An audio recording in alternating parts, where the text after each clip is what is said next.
Welcome back to the podcast, folks. Before we crack on with episode 39 with LyndON PoskITt, we have some sponsor readouts for you. So a huge thank you to these sponsors. They make this happen, folks. Without their support, I couldn't be doing this. So, Transford Digital Solutions. Transford Digital Consultancy are a design and development consultancy with a passion for creating bespoke digital solutions for everyday challenges.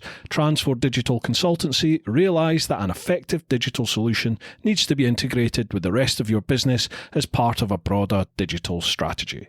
Transford Digital Consultancy can provide advice on reaching your target audience through social media sites such as Facebook, Twitter. Other types of social media tools are available, which can help improve your search engine placement. An alternative option could be to have a review of your existing digital solutions and that of your competition. Transford Digital Consultancy are able to identify ways your own site can gain a competitive edge in the marketplace.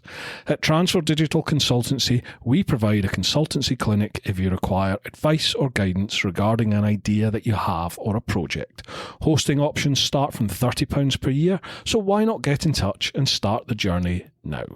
For more info, head to trans4.solutions. That's TRANS, the number 4.solutions. Transford Digital Consultancy actually handle the TeapotOne website and the Chicken Strips websites. Next up, we have TempRocket. TempRocket is a unique, powerful online solution for finding and booking temporary staff. Harnessing the power of online technology, the platform transforms temporary staff recruitment by bringing the three key players, hirers, agencies and contractors, together in one place to deliver a quicker, more efficient solution for all parties 24/7. TempRocket incorporates an innovative online bidding system through which hirers and agencies compare details and costs, then bid for a contractor with the option of making a counter bid, accepting or declining an offer until they find the ideal candidate, making life easier for contractors and freelancers, creating more business for agencies and simplifying the recruitment process for the hirer. TempRocket's a win-win-win. Please visit temprocket.com for more information. That's TEMPROCKET.com. A huge thanks to those podcast sponsors. Let's crack on. Brewtime 39 with LyndON PoskITt. Right, folks, welcome to episode 39 of Brewtime. Look who we got, LyndON PoskITt. I told you he was coming. How you doing, man? Yeah, I'm very good, thanks. How are you? Yeah, all good.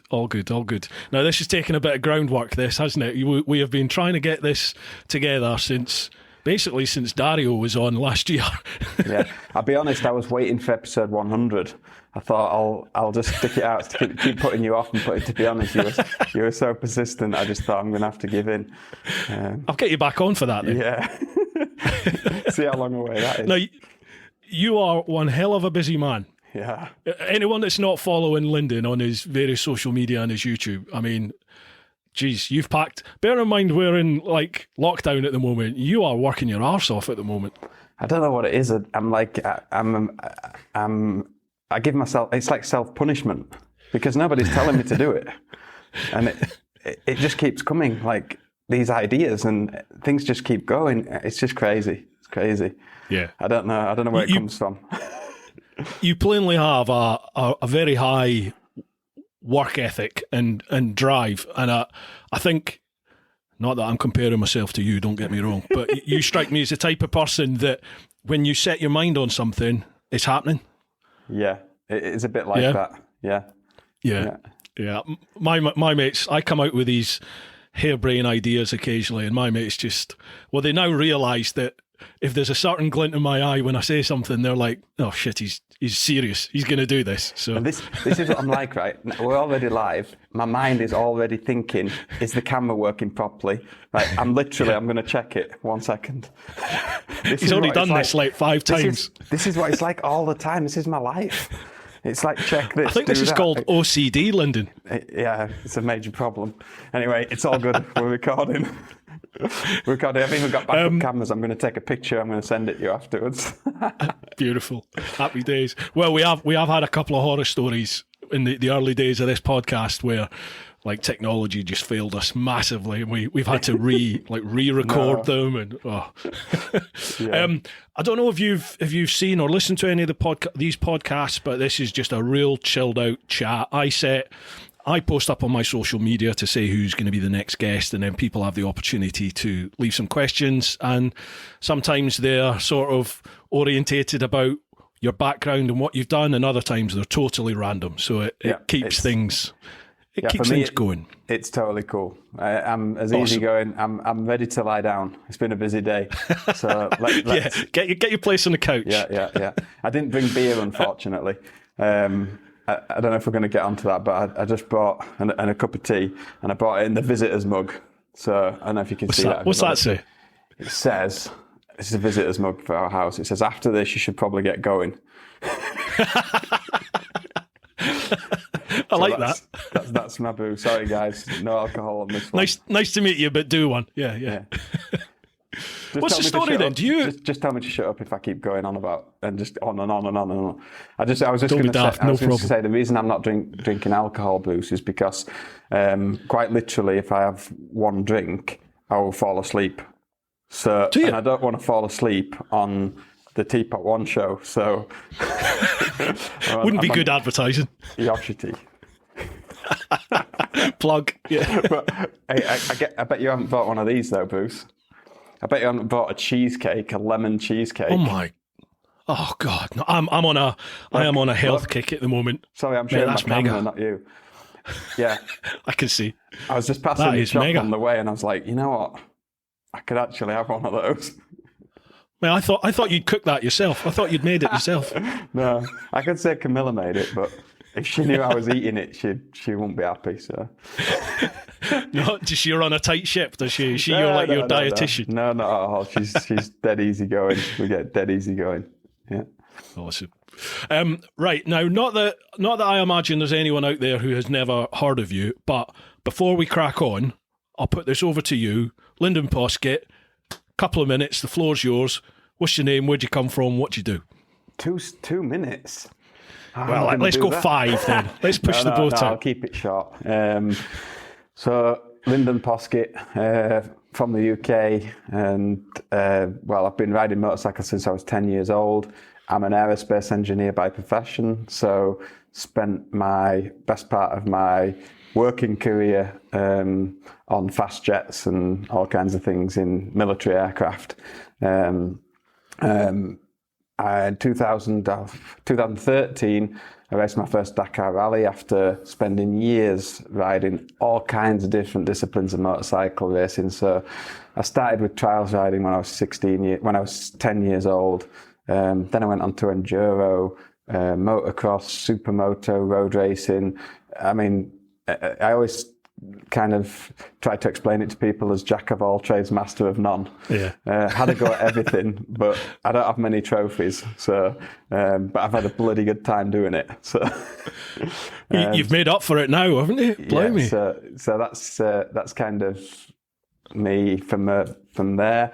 Dakar 2013 obviously was a bit of a life changer really, because when you've achieved something like that, after years of riding motorcycles, the pinnacle is like to go to the Dakar Rally, and stood on the podium in 2013 with my dad as my mechanic, and came back to work totally deflated, just in the office, just like, what is this? Like, what's the point now then? What now?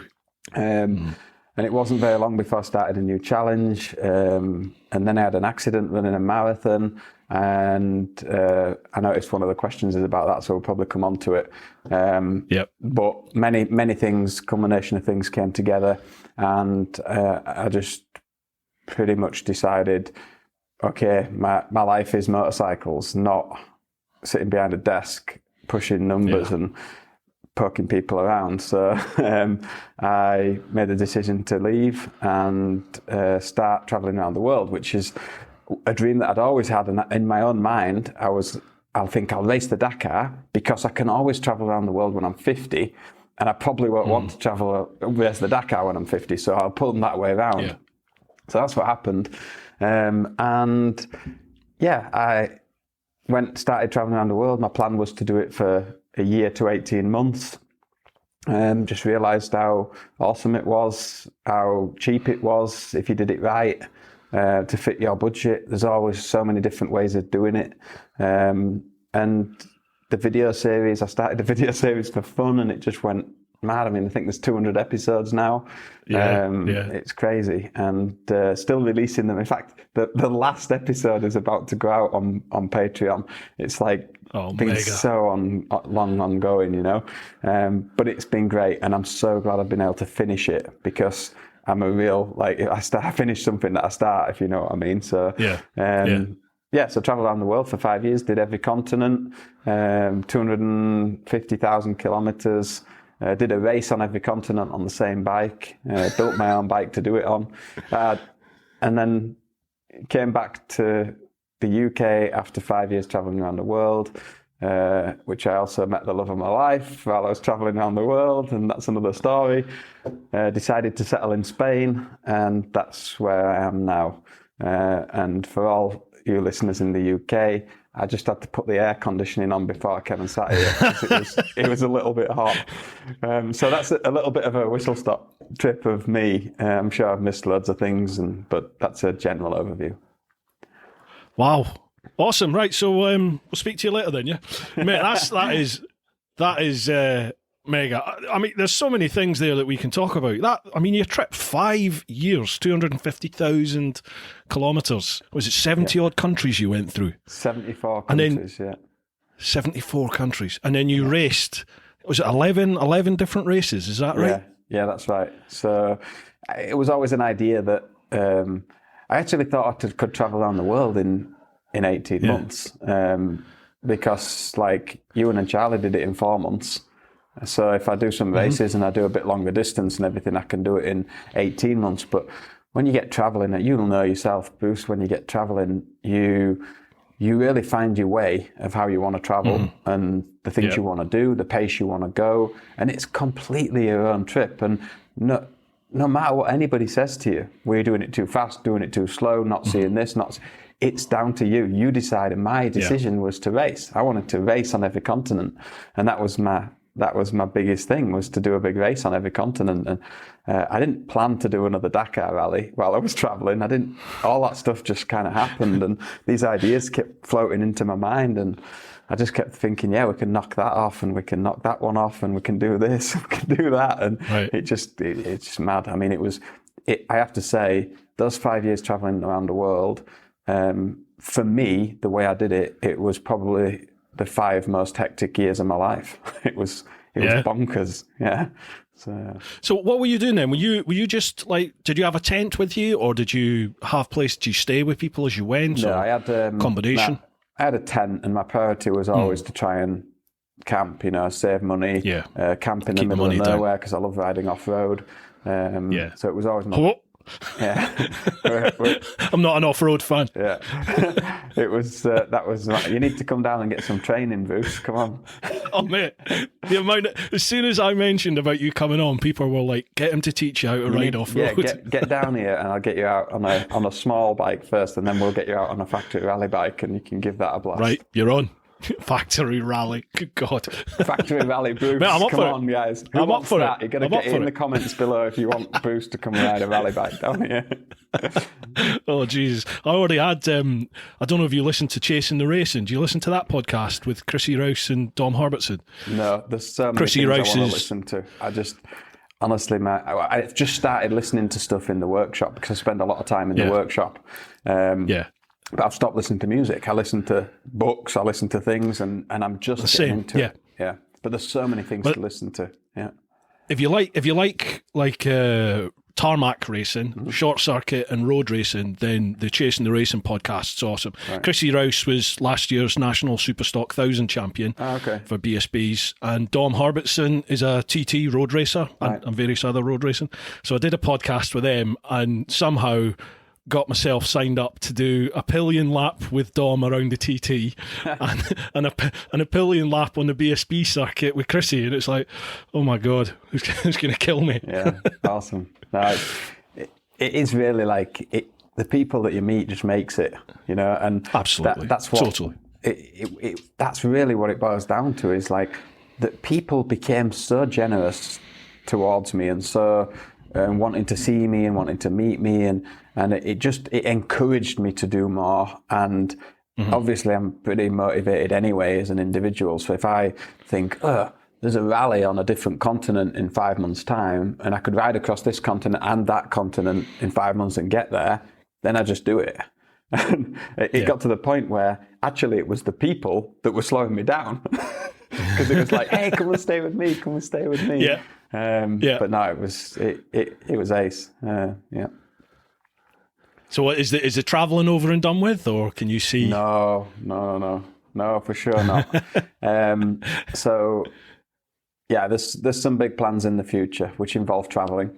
Watch this space. Yeah, both motorcycle and non-motorcycle. So I think once it's in you, it's in you. You got the bug, you've got the bug. That's it, you know. And I'm really fortunate that Camilla is also really outgoing and loves traveling and adventure, and you know, turn a hand to anything, you know, and have a go at anything. And that's great. So I've kind of met my match there, and we get out and have a lot of fun. So. Yeah, makes a hell of a difference, doesn't it? Having a supportive partner like that in your life, effectively, it allows you to do all this stuff. I'm the same. My missus, I'd met my missus before I set off on my trip, and you know, she supported me the whole way, and she's still here now. And that's exactly what you need. I mean, there's the bit of a background between me and Camilla is I met her while I was traveling after 3 years, and I had a bit of a time off because I was training for Dakar, so we saw each other a bit, and then there was only Africa left to do, and you know, you can ride through Africa in 4 weeks if you wanted to, you know, and don't see anything, just hit it through Africa. Or you could do it in 3 months and see a little bit, or you could do it the LyndON PoskITt way. And, you know, she said to him, well, you know, what's the deal? I don't want to be sort of dating a guy that's traveling around the world, this, that, and the other. I said, look, this is me, this is what I do. I want to finish what I started, and to finish what I started, I need to do Africa, and I need to do Africa properly. And she said, well, what's it take? And I sat there and I thought, I could lie to her and I could say 6 months. But I better start this relationship as I mean to go on, not like some of the others. And so I just said, a year. I need a year to do Africa, and I'm going to do it properly. I'm going to finish my video series, and I'd like you to come and see me at various places throughout. And she said every 3 months, and I said done. And she said, okay, crack on. And you know, even now, like, you know, that's 2018, and even now in 2021, just last week, I mean, we're just a few mates and me were just talking about Dakar and stuff because it was Dakar time, you know, and you know, watching Dakar, I'm like, kind of do miss it because I love that adventure, and you know, I've got the ability to do it, I've got the bikes to do it, and I just love it. And I just floated the idea to her, just sat over the table. I was just like, how would you feel if I was to say I'd go do another Dakar rally? And before I'd even finished the sentence, she just said, awesome, in Saudi? And I was like, yeah. She's like, of course, you should definitely do it. And I was just like, wow. Shit, I've got to do it now. that is why I love that woman, you know? Brilliant. So, yeah. Happy days. Well, I mean, we could sit here and chat forever, pal, but how about we crack on and work our way through questions, because they will no doubt cover a load of stuff that I want to cover and no doubt you want to chat about. For sure. Yeah. Cool. I didn't answer your question about your podcast, but I'd actually heard of you before and seen a few bits on social media, but never thought, never really looked into it. And to be honest, I don't watch much on social media. I don't have time. But it was when Dario went on the show that I listened to the whole thing in my workshop while I was working. And he'd already been in touch to say, you need to go on the show. So I listened to that one. And then after that one, I kind of started following and listening to more. And I get it, you know. Oh, cool. And nice one. Yeah, it's cool. And it actually kick-started me into doing my own podcast series. I've seen you started one. Yeah, there's a load of people that I want to talk to, and there's a load of people that people ask me about that maybe didn't get much of a viewing in my video series for whatever reason, and people ask about them, and I think, hey, let's get them back on, you know? It's I think it's going to be real cool as a follow-on. So it was a great idea, and you getting Dario on the show really kind of helped to cement it, really. Awesome. He's a cracking geezer, isn't he, Dario? Man, he's a fun guy. Yeah, but you know the story about how it came about with him, like, you know, I was let down. It was last minute. And I had to find a completely new, like, creative videographer / editor in like 3 weeks. And this guy just put me onto him, and we had a chat on the phone, and within an hour, I knew it was him. It was crazy. Yeah. And since we've done all these projects, and now he's a really good mate. He really is. Like, I only talked to him yesterday, you know, it's like, did you? We're always, just getting ideas and doing things, and he does some editing for me and bits and pieces. So yeah. Life is weird, man, isn't it? And I think when you travel the way that you've travelled, you sort of realise it, that life just it's just got a way of throwing you these options, hasn't it? It's just these opportunities, and it's up to you if you want to grab them and what you want to make of them. And it just seems to be what's meant for you. Well, it's a Scottish saying, what's meant for you won't go by you. And it's sort of true, isn't it? It is so true. And also, like, you know, if you push yourself to achieve the things you want to do. So if you want, never ever say, oh, I'll never be able to afford that, or I'll never be able to do that. And never say that. The universe listens to you. Like, you have to be positive. And if you want to do something, you've got to make it happen. Nobody's going to come and hand it to you on a plate. If you want to buy a new bike, you make it happen. Earn the money. Find a way to get the money. You know, if you've just got to do it. And I tell you, once you start doing those things and being positive, the universe opens up to you. And absolutely, people see how positive you are, and they want to help you, and it rubs off on other people. And it's like now, like, so many opportunities. It's absolutely crazy. I get emails every day to do things, and it's crazy. Yeah. There's literally, well, there's two certainties in life, isn't there? There's death, and you not achieving something if you decide that isn't going to happen. Yeah. That's it. Everything else is down to you. Taxes. Got it. Oh God, yeah, taxes. Just had that. I've just submitted my taxes. You know, you asked for this podcast 2 days before the tax returns are due in the UK. I'm like, good job. I did the same. I only just got it finished.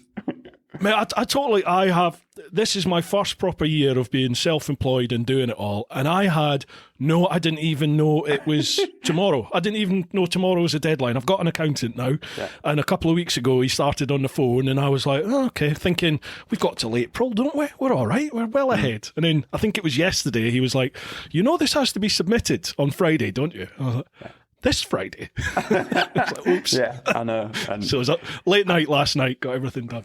Yeah, I'm without an accountant, I'd be screwed, because I have zero interest in all that stuff. I just want to get on with my life. And it's like business there, self-employed, money here, doing this, doing that. It's just like carnage for me. I'm just like, fix it. Yeah, absolutely. Yeah. They are worth their weight in gold, aren't they, accountants? They just let them work their magic, and and hopefully you don't get too big a bill. Well, the thing is, they pay for themselves. If you get a big bill, usually it's because they've saved you a lot of money. Yeah. That's what I find anyway. Seems to be related. And that's all that needs to be said about that. Seems to be related. Right, let's move on. Just in case my accountants are listening. Yeah, I know. Taxman's listening. Yeah. Oh, no. Right, so first off, we'll head to my Patreon, down to the clan, and we'll start working our way through those questions. That's patreon.com/TeapotOne. First one we have here, Paul Soares. Excellent guest. Wow. LyndON, I've followed most, if not all, of your videos. What are your plans for the next few seasons? And will you finally be the one?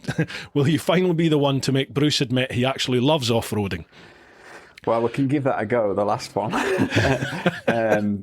It's okay. First of all, answer the first part of the question. For the next few seasons. So, 2020 was obviously a bit of a disaster with everything getting cancelled. Including some events that we were doing, big events, and it really was not a year to remember. And 2021 is heading off to a little bit of a similar start, unfortunately. But there's a lot of things in the pipeline. So from a racing point of view, first, Erzberg has always been on my cards, since I did it on the rally bike in 2017, and then I went back on the electric bikes, and some bugger stole my bikes on the way to the race and didn't manage to do it then. And now I've finally got a 2-stroke, 300 2-stroke, and I'm definitely going to do it on a 2-stroke next time. So the plan was to do it 2020. That didn't happen, so it'll probably be 2021. And if that's cancelled, it'll be 2022. So Erzberg, and also I'm really enjoying the extreme enduro, because even in lockdown, when we're not allowed out of our community or area, I can still train extreme enduro. Yeah. Whereas rally riding, I need to go further afield. So it's been a little bit challenging to get out on the rally bike. But I'm wanting to do Romaniacs, Red Bull Romaniacs, and I think people will like to see that, because it's a little bit like a rally, but slower and more technical. So it should be cool. Yeah. And next January I might do a race. We'll see. Which one's that? We'll see. Well, I need to work on a project first. Okay. So that's the racing. From travelling point of view, definitely. 2021, got a decent project teed up with Matt Sutherland. So the guy that was my teammate at Africa race. Yeah. Absolutely like a bloke. He's so freaking funny guy, isn't he? Man, like so funny. Like I'm gonna send you a photo to put in the presentation that I've got of him. A couple actually, just for fun, because the guy cracks me up. So I put it to him that we should do an adventure ride together and film it, self-film it, and do a little mini series. So we're doing it in Canada. Awesome. So we're going to do it in Canada in 2021, fingers crossed. And we're also going to do some come ride with us at the same time. So we're going to get people to come over and ride with us as well. So that's going to be a couple of weeks sometime, well, a couple of weeks for our ride, maybe 3 weeks for our ride, and then a week for people to come and join us and ride with us. So that's the plan for like adventure riding, because at the moment with the current situation, it's a little bit difficult doing probably anything too big. But certainly in the future, there's definitely some more long distance stuff in the pipeline. So got a few ideas with that. But it's not going to stop. There's going to be quite a bit going on. So. There you go. It's hard trying to plan. Sorry, go on. Second part of the question was... about taking me off road, but he also said, "Will you ever do the Dakar again?" But you've already said, possibly. You've already mentioned that. Possibly. Yeah. Would you do the Mali class, or would you go for full support? No, I think I don't think I'd ever go to Dakar with full support, just because of the sheer expense involved. I think I'd probably do Malimoto, because it's more of a challenge, and it'd be like, going and doing it as a team. In a team would be like going backwards from doing Malimoto. The reason that it wasn't going backwards and it was pushing forwards when I did Africa race was the fact that I was actually team manager, rider, and everything all at this. So it made it really, really challenging, which was great. But I think just to go and do it in a team would be a little bit boring now. So yeah, I would go back to Dakar Malimoto, and a little bit of a dream of mine would be, it's always super stressful and super like concentrating on filming and getting everything right in the right place, and it's so much work. I would love to just go to Dakar, to a sponsor to come along and say, here's, I don't know, 30,000 euros, 40,000 euros, go and do it, Malimoto, but just go and do it. Don't do anything else. Just go and ride the race, because I think I'd really enjoy just being able to do it without all the stress and pressure of the media and stuff. So that's one thing that I think I would love to do. I've never had the chance to do that in the 4 that I've done it, because of my media and everything that I've done. But likewise, I know that the social media is what develops sponsorships and gets you that funding. Absolutely. So it's a catch-22. Yeah. You want to do it without, but so does everybody. Everyone wants someone to come along and give them money, but that doesn't happen unless you put something into it. And usually for me, that means doing some media. So yeah, but I think it would be Malimoto if I went back. If anyone that's listening that doesn't know or appreciate what we're talking about with Malimoto there. With the Dakar on the motorbikes, you have two classes. You've got like the full support Dakar class, which is you have the rider and then there's a squad of mechanics with a support vehicle, and the rider finishes the stage and then literally it's over to the mechanics. They get the bike prepped for the next stage, and the rider sorts out routes and feed and sleep, rest. The Malimoto is like it's like the original one, isn't it? Yeah. It's literally the rider, the bike. You get a box. You imagine a box, just like a big toolbox. Everything has to go into that, and that box is then taken from stage to stage to stage by like a support crew. Mm-hmm. Yeah. So when the rider finishes the stage and you get to the end of that stage, you're not allowed any help. So you then have to fix the bike, prepare it for the next stage, deal with any technical issues that you have, prep the bike ready for the next one. Absolutely, yeah. And sometimes, I mean, there was the first time you did that, like there was times where you had no sleep, wasn't there? You're literally working all night. It was a disaster in 2017. Well, I say it was a disaster. It made a great movie, which is what counts. But the reason it made such a great movie was the emotions involved. It was so challenging. Like I just didn't play it cool, if you know what I mean. I tried to do too many things. I talked to everybody. I wasted time, and I learned so much. Like I was like a sponge. I just absorbed it all. And when I came back from Dakar 17, I knew what I did wrong, and that's why I went back in 2018, because I just said, I know where I went wrong, and I know I can do a lot better. The difference in get yourselves onto LyndOn's channel, folks, and watch that 2017 and then watch the 2000, because I was watching the 2018 series and it was like, this looks fairly easy. You're smashing this. Exactly. Do you know what I mean? It's deceiving. It's like you almost forget. You forget how hard that event must be to do. I know, and people have come to me. People have actually gone to Dakar after watching my series. No. You know, yeah, they have. People have actually got an entry and made it way and gone to Dakar, and then just either crashed out, unfortunately, or didn't make it, got exhausted. Like, it is brutal. You cannot. It's the hardest motorsport. They say it's the hardest motorsport event in the world. It's like it's the most brutal thing. And in South America, it was like. Some of the terrain they put us through, I mean, it was just like, hello, this is a rally bike. Yeah.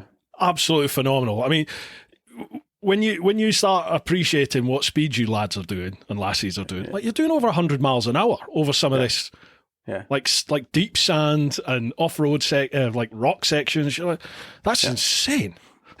Yeah, there's me worried about going down a little goat track. Yeah, and the thing is at those speeds, Bruce, you can, one little thing, 1 5-inch rock that you didn't see, or it's over. You've got to be so focused all the time, and it's really hard when you're riding 10 and 12 hours a day, working into the night, fixing your bike and everything. But, you know, in some respects, the new rules now, there's a new rule now where you don't get the road book. You used to get the road book as soon as you arrived at the bivouac, and then you had all night to prepare your bike and mark the road book and everything. That's gone now. The road book comes to you in the morning just before the stage. Jesus. So I used to spend between 2 and 3, sometimes 3.5 hours marking the road book. So that's gone now. So actually, Malimoto in theory should be a little bit easier because you don't have to mark your road book anymore. It's all pre-marked. So, But then you're riding blind, aren't you? You've got no preparation as to what's coming. But really, the stages are so long. You are riding blind anyway. You remember the first few bits, so you remember some sections, but so really, it's like it's actually a good thing, I think. So okay, we'll have to see. Well, you'll find out by the sounds of it. Yeah, if I go back, I'll find out. It's happening. It's happening. Next question, Matt Sheen. LyndOn, firstly, thank you for all your content. Your Dakar series and Africa Eco Race series really open up the races and give us fans a much better insight than we get through Eurosport coverage. My question is simple. I think we've covered this. What are the racing plans for 21-22?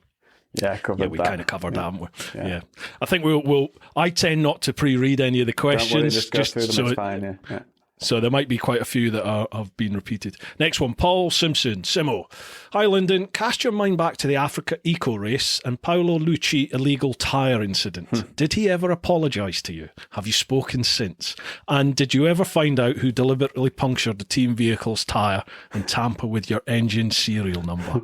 That was some drama, man. Yeah, it was hectic, and there was a lot of there was a lot of frustration and a lot of venting and a lot of stuff that went on at that race, which for the sport, for me, I really didn't like seeing it, and a lot of people messaging me and saying you should have kept quiet about it, but that's not. This is at the front of people. We spend tens of thousands of euros to go racing, and you're racing for a spot on the podium. Things like that don't just go away. They don't just get swept under the carpet, If it was the other way around, for sure, someone else would have done the same with me. So it was just the rules. And no, I haven't even spoke to him since then. It was actually pretty quiet.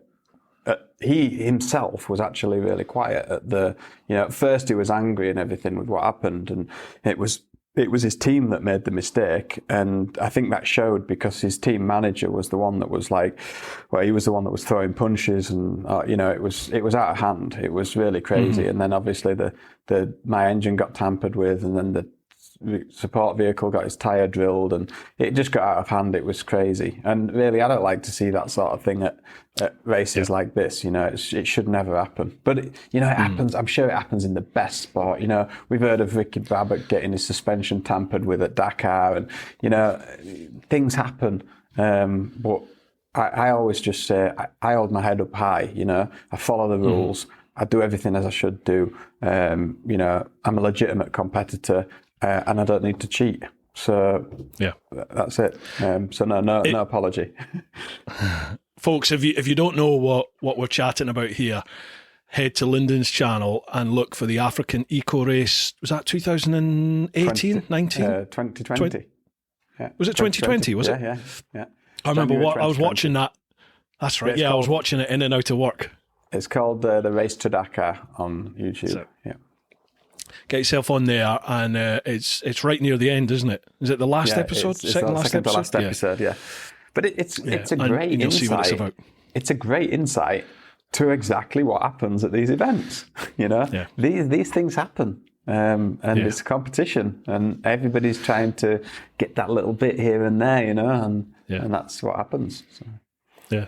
It's a competition that attracts incredibly competitive people who there's a lot of money and a lot of passion involved, isn't there? These things happen, don't they? Yeah.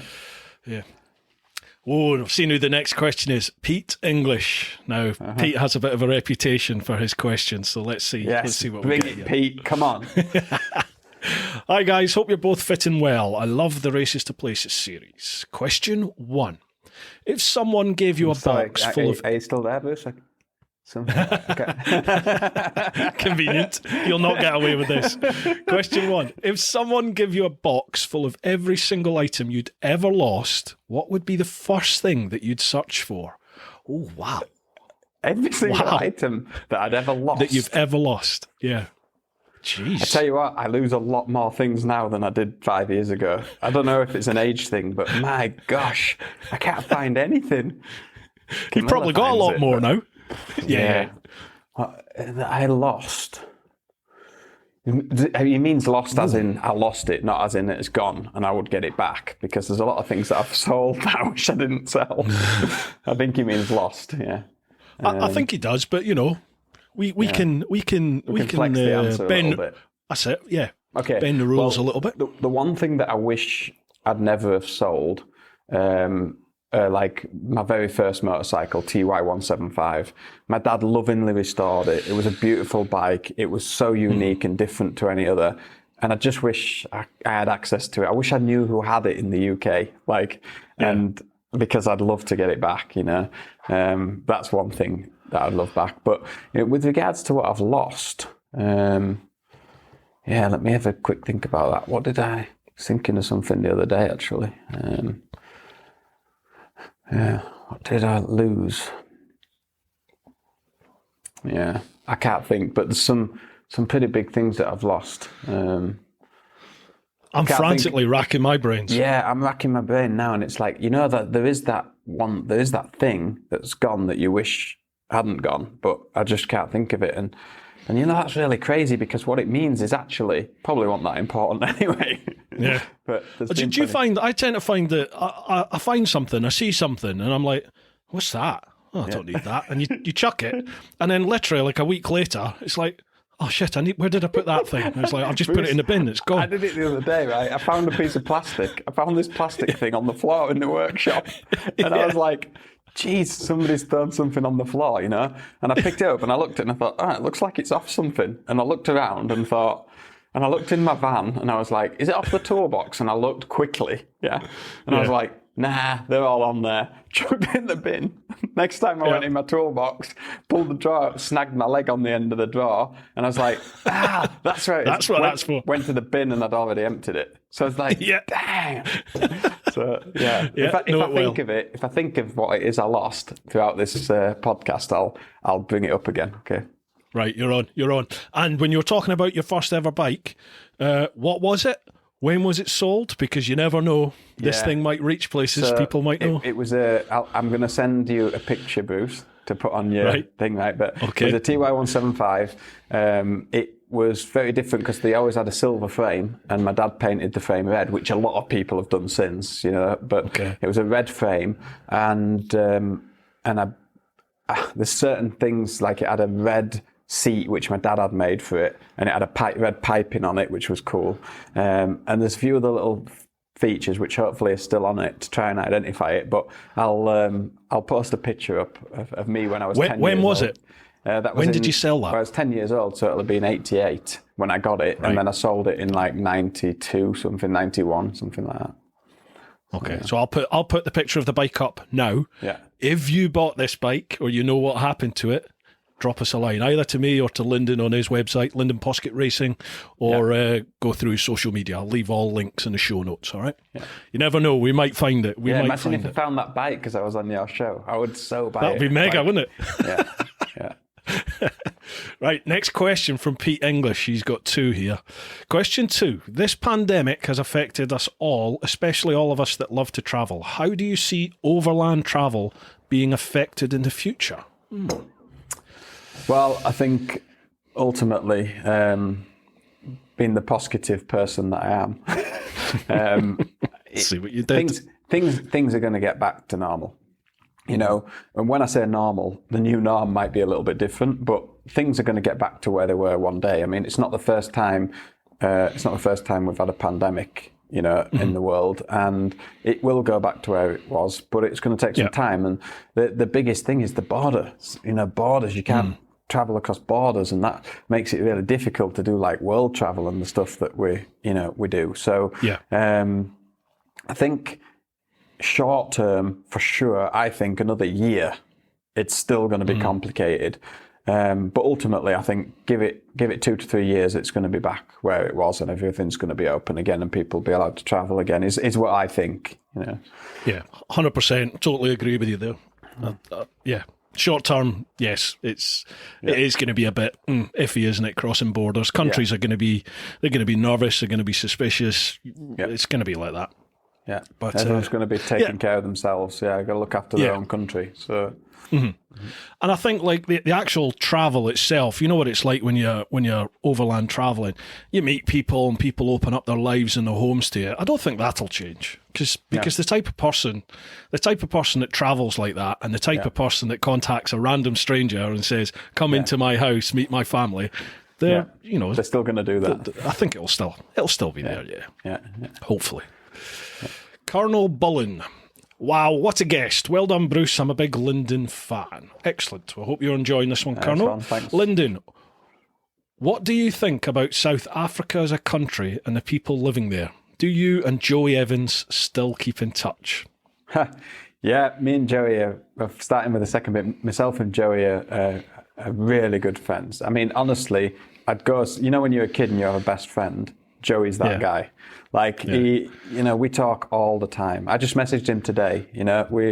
I spoke to him a couple of days ago, we're always in touch, and we have so much in common with all the things that we've done, and I have so much respect for what he's done, what he's achieved. And if you haven't read his book, From Power to Dakar, you need to get on my website and get yourself a copy, because I didn't even know you'd done one. Yeah. Oh, yeah. You need. Wow. Yeah. I'll send you a copy, Bruce. You should thank you very much. Definitely read his book. Yeah.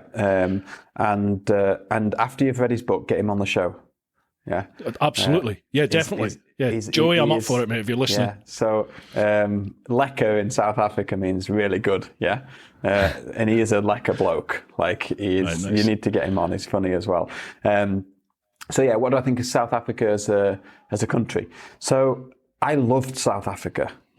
Traveling in South Africa was awesome. But the thing, I'm saying but, and that kind of holds back on it. South Africa is like two countries to me.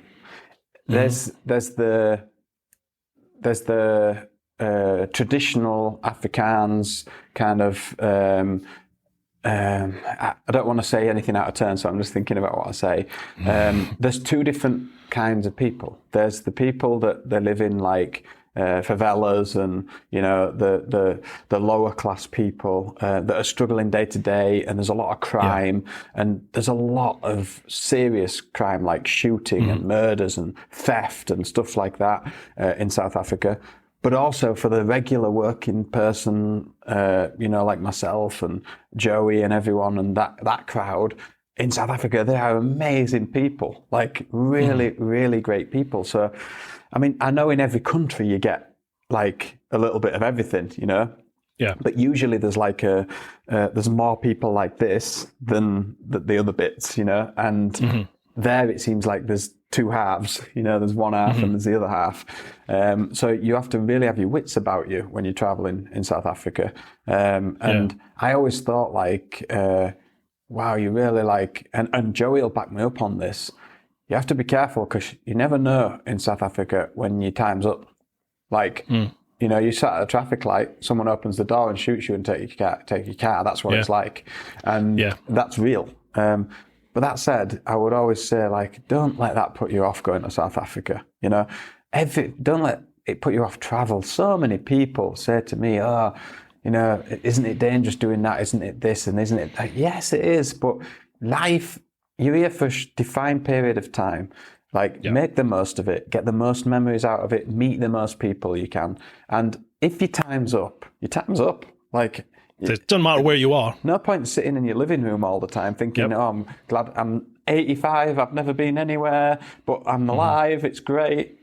That's no good. Like, what good is that? And I think about me, if I have kids and like, I want to tell the kids things. I want to show the kids things. I want to make them like, see the world. Like, I'd almost rather, if I have kids, it'd be like, come with me. I'm going to teach you what you need to know, like, definitely.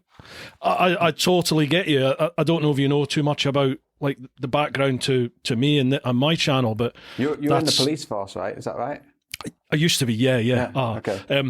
But the whole teapot, the whole round the world trip, for me, that all came about because something my mum said before my mum passed away from cancer, sadly. Oh, and something she said to me, in the last few months was I was moaning about, I was watching Long Way Round, funnily enough, on the TV, and I was moaning, saying, it's all right for them, celebs, all that money, blah, blah, blah, blah, blah. I didn't even ride a bike at this point. And my mum just said, you've always spoke about riding a bike, you've always spoken about doing a big trip like that.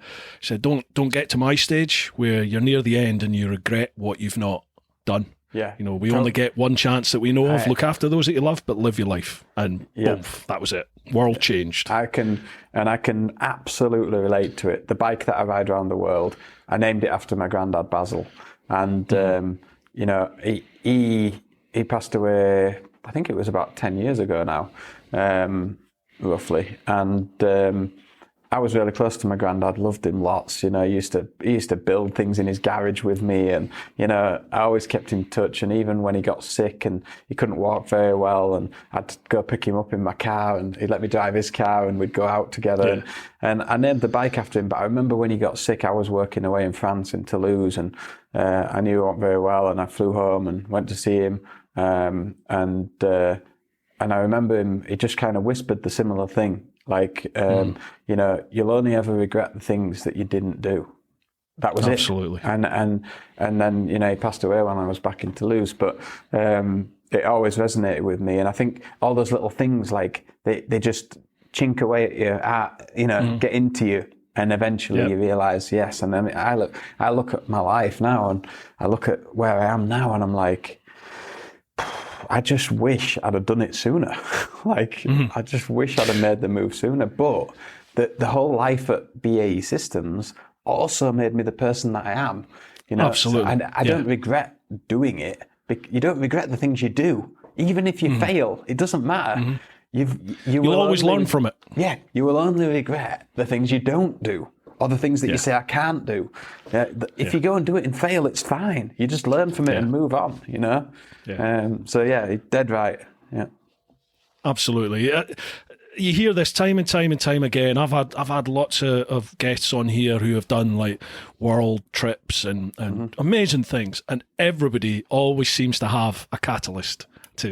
I'm so jealous of you're eating that cheesecake. Everyone seems to have just that one thing. Like, no, I'm not going to eat it because it's going to make him jealous, and everybody else watching. But actually, it's so good. I need to lose some timber, so no worries. Everyone seems to have that catalyst, whatever it is, that kickstarts them and just sends them on the journey. And it can be anything. And people can be going down one course in life, and all of a sudden something happens, and bang, they just take a different course in life, and off they go. And as you said, no one ever regrets it. No. My catalyst was my accident. Even though my grandfather said that to me, and it kind of nibbled a little bit at me, the actual catalyst was when I was in hospital after my accident, because I nearly lost my life. What was the accident? I only know I've only seen it's like an incident, a training incident. Yeah, I went to run a half marathon. I was training for Romaniacs, and I used to work with a guy at work called Paul, and he had run the London Marathon about 9 or 10 times, and he went running every lunchtime, and I knew I needed to train, but I never had time.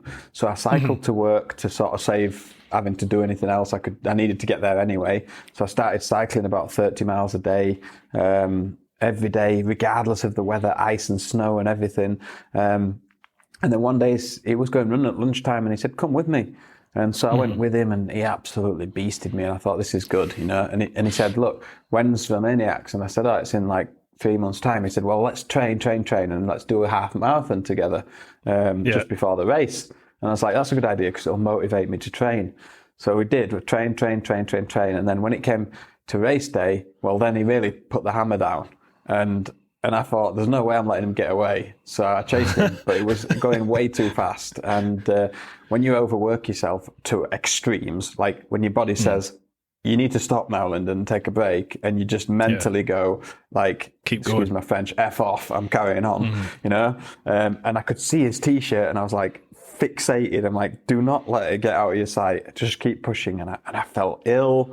And I was like, what is going on? And I remember tripping over a curbstone, and then I just don't remember anything else. Boom, I'd gone. Like, yep. Wow. And I was gone, like, for a while. And as in, like, stop breathing gone? I have no idea. What actually happened is when you look at my heart rate trace, because I had a heart rate monitor on, it basically went boom up to crazy speeds, like, I don't know, 200 or something. It was crazy. And then it just stopped altogether, then came back again. And then it got taken off. So I don't have any more, but, they thought I had a heart attack. It was crazy. I was in hospital, and I was rough as heck for like 9 days. And they had poison, levels, toxic levels in my blood, which would indicate a heart attack, but there was no evidence of a heart attack.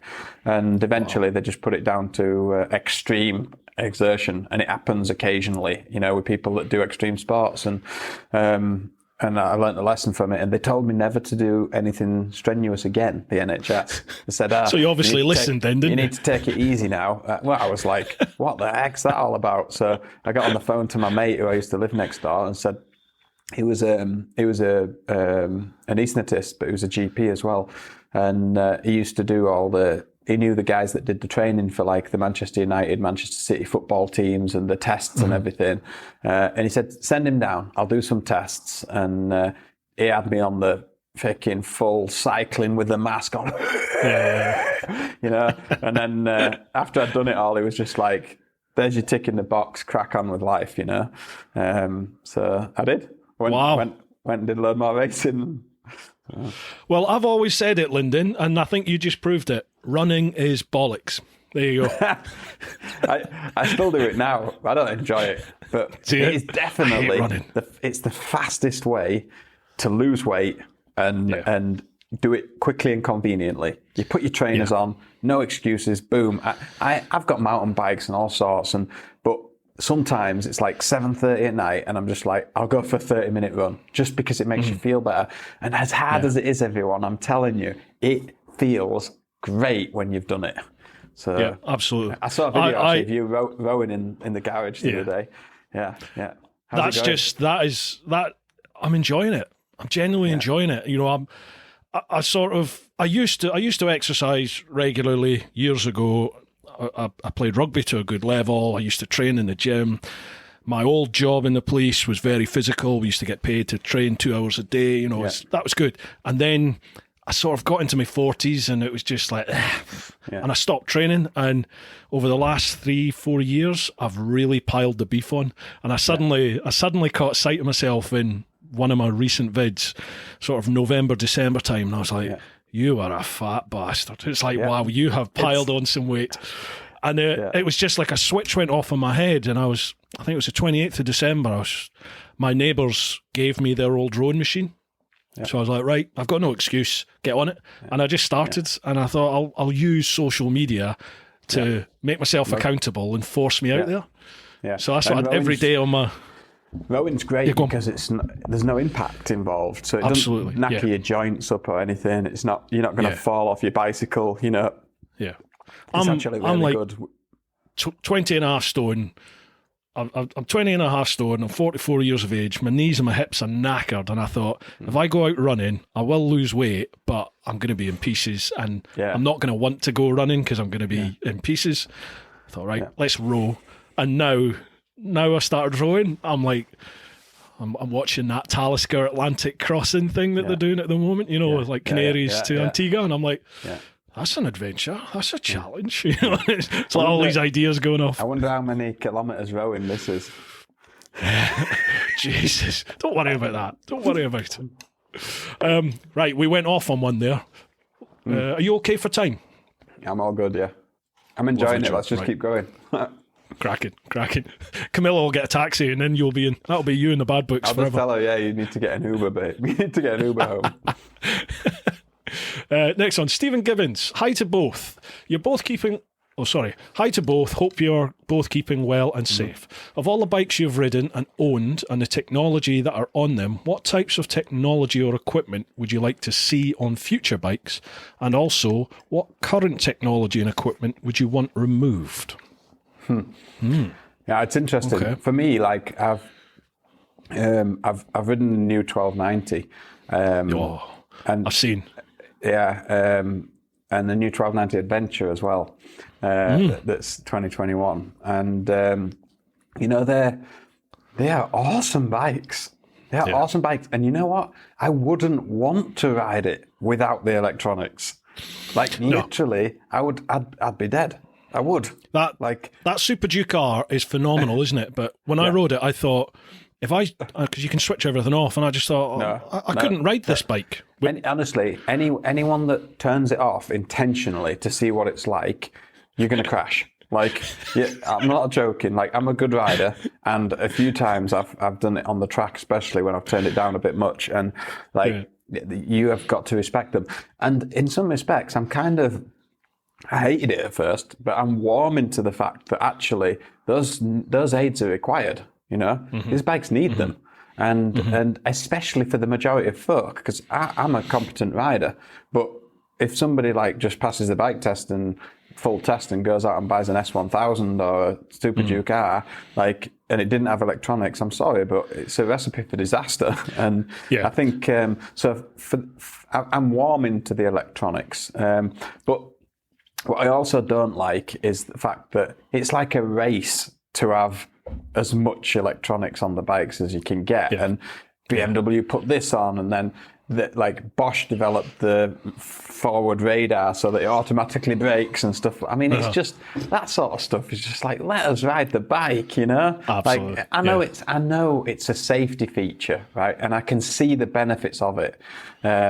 But sometimes it like runs ahead too far, you know, and that's how I feel about it. But, you know, something like that, I probably wouldn't turn it off. You know, I'd just leave it on because it's there for a reason. And a lot of these new bikes, they are so good, and the technology's all there, isn't it? That you get on these bikes that, like the Super Duke R, which is an utter animal, but you get on it and you ride it, and it's really placid, and you can toddle along through the town, and you think, this thing's fine. I can control this. I got the post office on it. I just commute on it. Like I just pop around. It's great. It's so comfy and smooth, and easy to change gear and everything. I think so.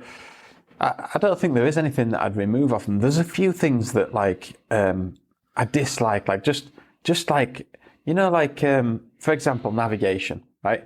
It's hard to beat Google Maps on your phone.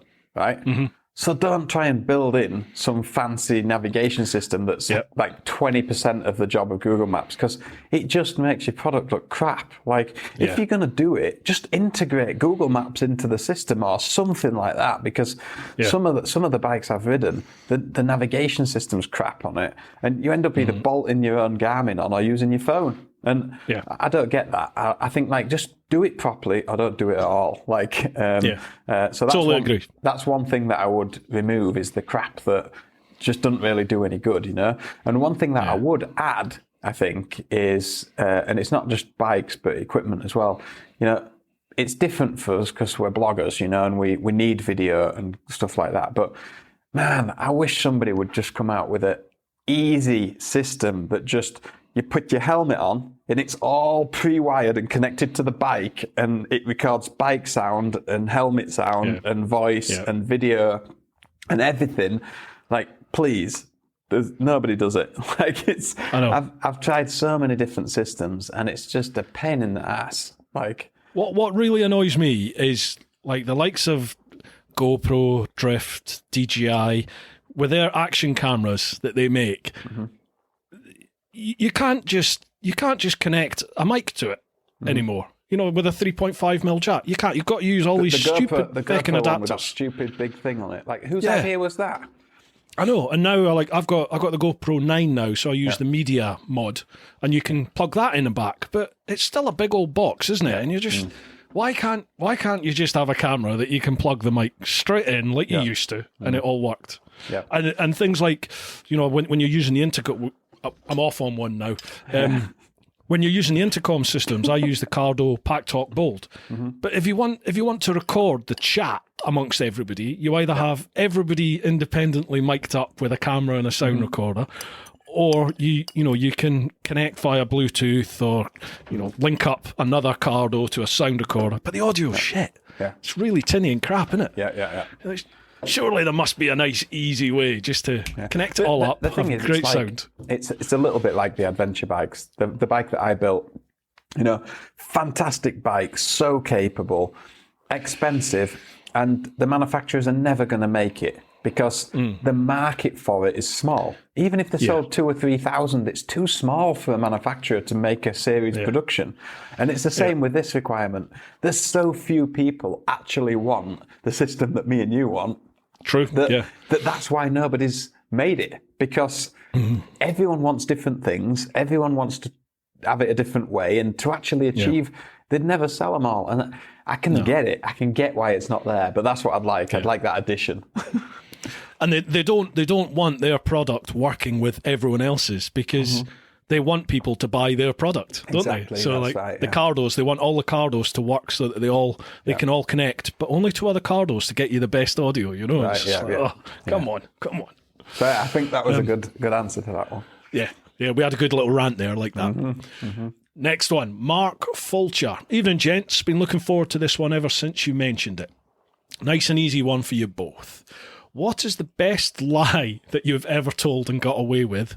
And also, what is the worst lie that you've ever told and not got away with? Wow, that's a good one.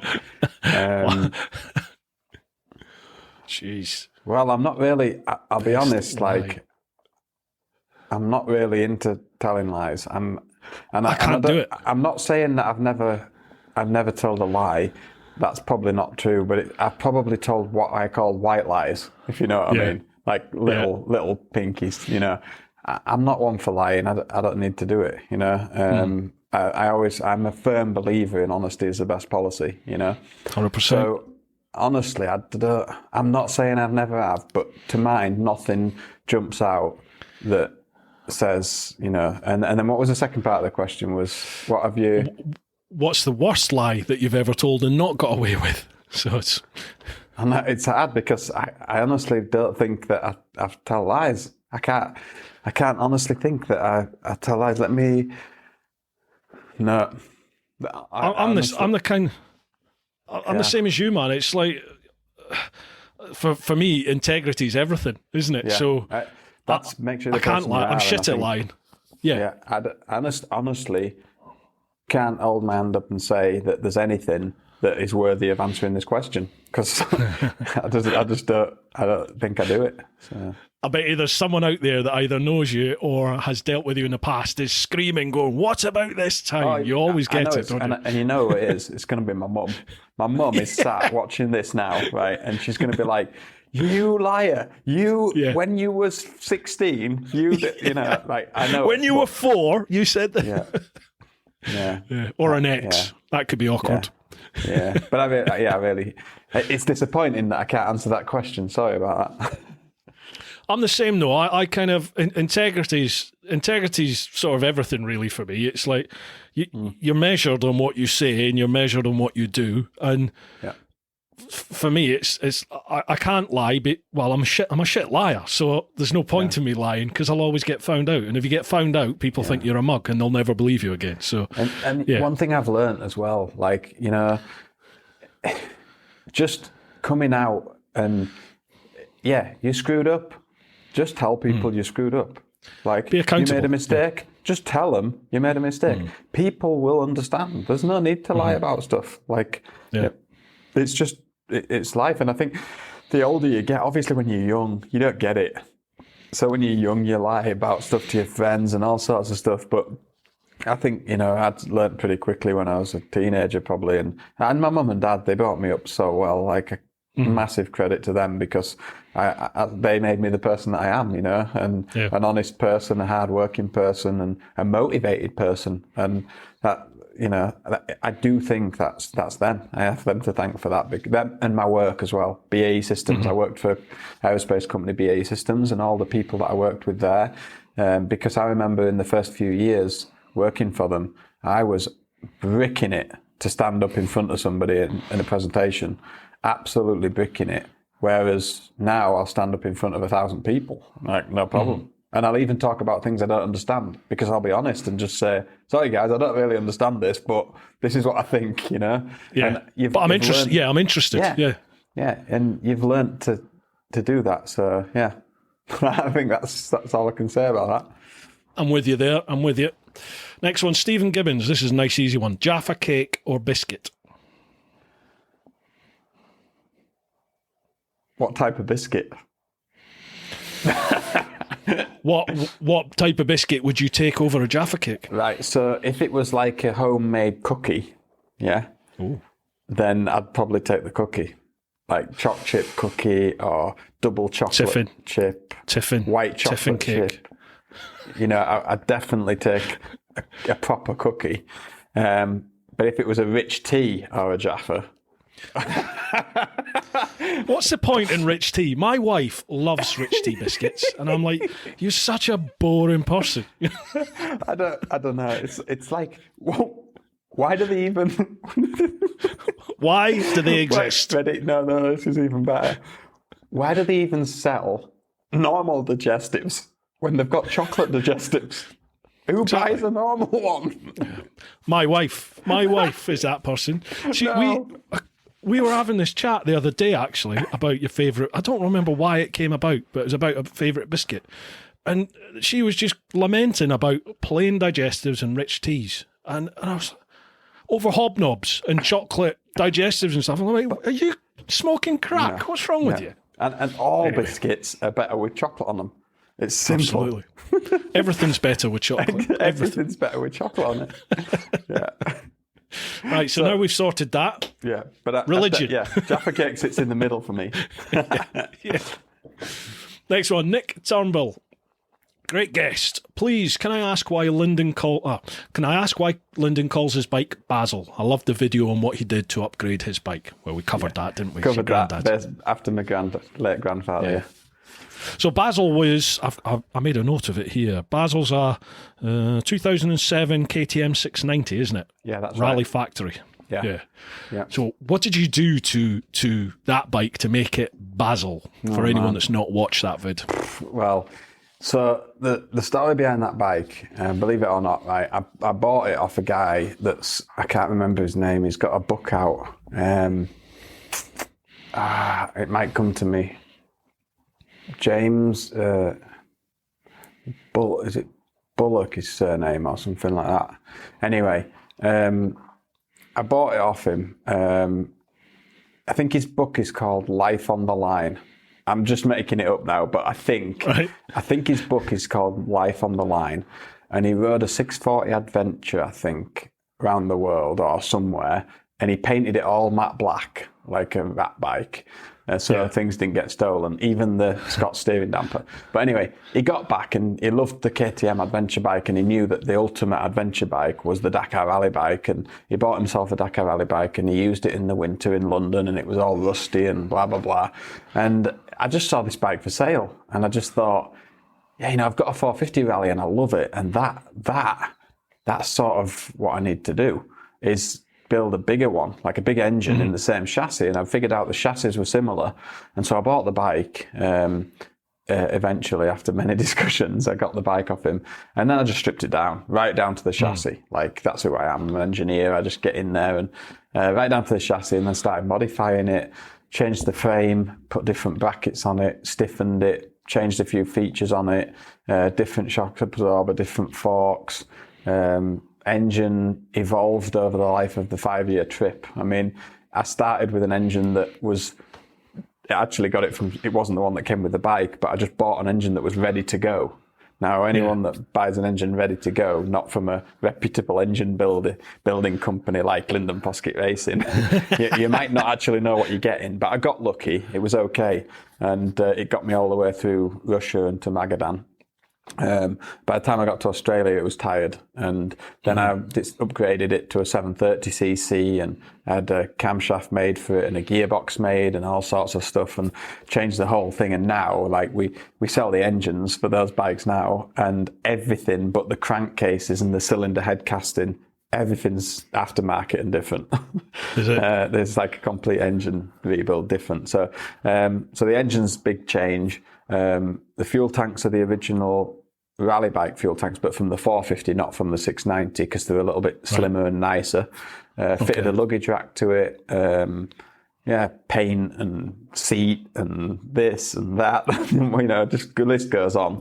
And I just changed the whole bike basically and custom built it into what I wanted to travel around the world. And it was the most reliable bike I've ever owned. I mean, it's sat there now I started it the other day, actually, only about 5 days ago. I thought, you haven't been running for 3 months. Your battery must be nearly flat. Turned the key on and it fired straight up. Like, that bike, it literally would run on 60 grade gas. Like, that's how good it is, yeah. And it's carburetted. It's really simple. No electronics or anything. And yeah, it's yeah, that's what I did to it. Just built this bike, and then it was originally black when I started the trip, and then in 2017 I had a partnership collaboration with MotorX because it was their 100th anniversary, and so they wanted to do something special. So I did the Dakar for them on the MotorX bike, and it just went from there. Now the whole garage is green, you know. Yeah, it's a lovely corp ID you've got. Really nice, really nice colours. It just came about because of MotorX. I used to be like a pale blue is my company colour, but now it's changed. I changed it all. So yeah, it's nice. Yeah, it's cool. So yeah, brilliant bike. Swear by it. And honestly, I would jump on that bike tomorrow and ride 5 years around the world again on it. It's would you? You can just, and I didn't have one single fuel-related failure other than running out of fuel on my 5 years around the world. Like, I didn't, you know, I had a fuel pump problem, but it didn't stop me. I just managed to carry on until I changed it. So many things that if it was a modern bike with electronics, you'd be screwed, you know? Yeah. And yeah, I only got stranded twice, once without a stator and once when my gearbox broke in South Africa. I mean, the engine was locked solid. There was no chance I was going to go anywhere. And that was just a fatigue component failure. Nothing you can do about that. That's not bad for 5 years and 250,000 kilometres, man. Exactly. Jeez. Really solid bike. Yeah. So with your custom build engines that you do now with LyndON PoskITt Racing, so I mean, do you build everything bar those couple of components you chatted about? Do you build everything in house? No. So we subcontract stuff. So we have like Nova Racing make our transmissions for us. We have a clutch as well, a full custom clutch for it, which is heavy duty and more plates and stronger and lighter and etc. And then we've got modified crank and balancers, cylinders and pistons, all modified some modified in the UK, some in house. My father's got a machine shop, so we do some of it in house. And then we subcontract things like camshaft manufacture, the complicated bits that you need to have all the gear to do it. But they do them to our specs. And then the heads we modify ourselves.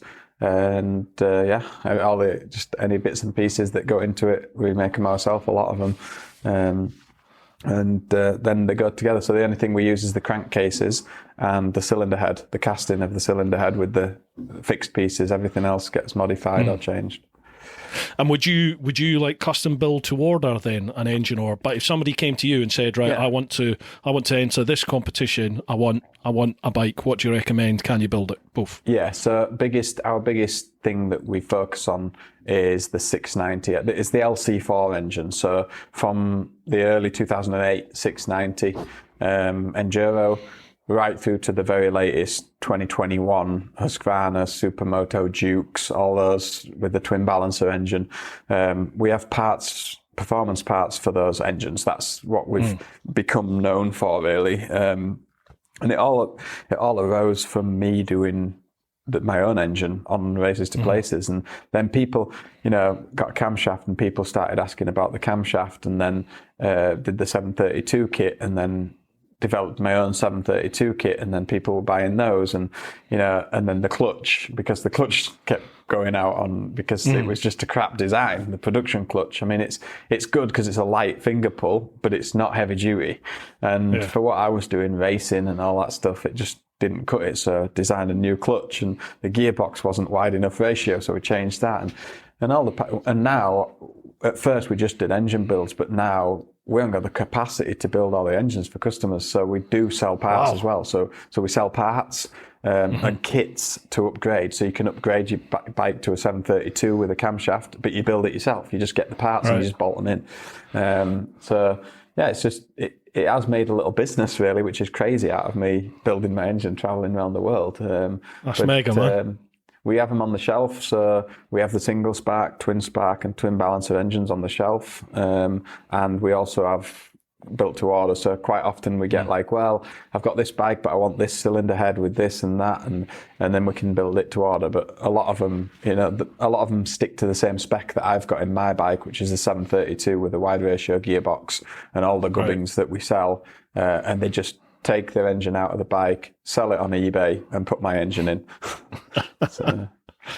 Right, well, folks, if you are looking for competition style engines or bikes, get onto LyndOn's site and have a look. It's funny because you used that word competition, and a lot of people ask me, is it really highly strung and like maintenance intensive because it's tuned for racing? And that's a myth. It's a complete myth. Like if an engine, to some extent, but if an engine is built properly and the components are capable of doing what they're designed to do, it's like my 732 engine with all the modifications and everything that is probably 20% more powerful, 15 to 20% more powerful than the production bike.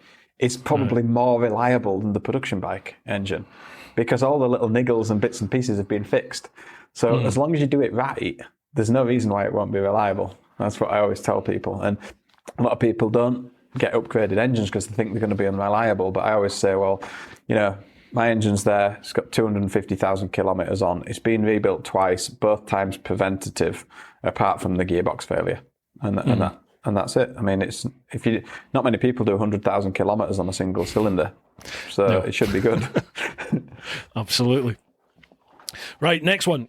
Colin Porteous. Where is Basil Bike now? Did you manage to get him back to the UK? Well, you said that. He's out the back of the house now, isn't he? Got him back to the UK, and now he's down in Spain with me. So he's down here in the workshop, yeah. Awesome. Next one, Brian McManus. Hi, gents. Hope you're both well. To both of you, in your round-the-world trips, LyndOn, as Bruce told you about his trip. Thanks, Brian. Cheers. We've seen you on great highs and big lows. What was your biggest low, and what made you dust yourself down and carry on? Right. So I'll talk a little bit about a couple of things here. So my biggest low actually comes after my world trip, because middle of last year with this coronavirus and everything, I've never felt as low. Like I was really struggling with a lot of things, which will surprise a lot of people. But I think being honest about it is the best thing. And absolutely, yeah. I really was struggling, and I was being miserable to people around me. I was really, look back at it now and I'm just like, what on earth was that about? And I don't know what it was. I don't know whether it was I was just doing too much pressure, put a lot of pressure on myself to do things, and it really does get on top of me. But that was a huge low. But I think he's talking about on my actual trip, and I think and I think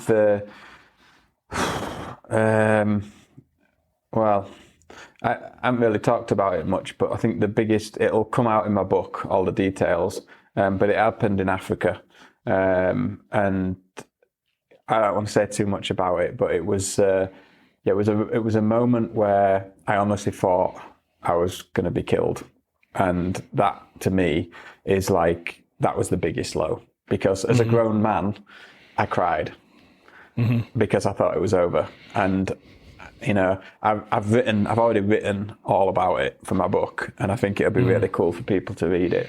And everyone's probably thinking, "Oh, what happened?" But I really kind of don't want to spoil it. I think it's something that just randomly happened, wrong place, wrong time, and for whatever reason, I was able to get through it and get out of the other side. And I'm glad that I did. And I didn't tell Camilla about it until I actually finished my world trip.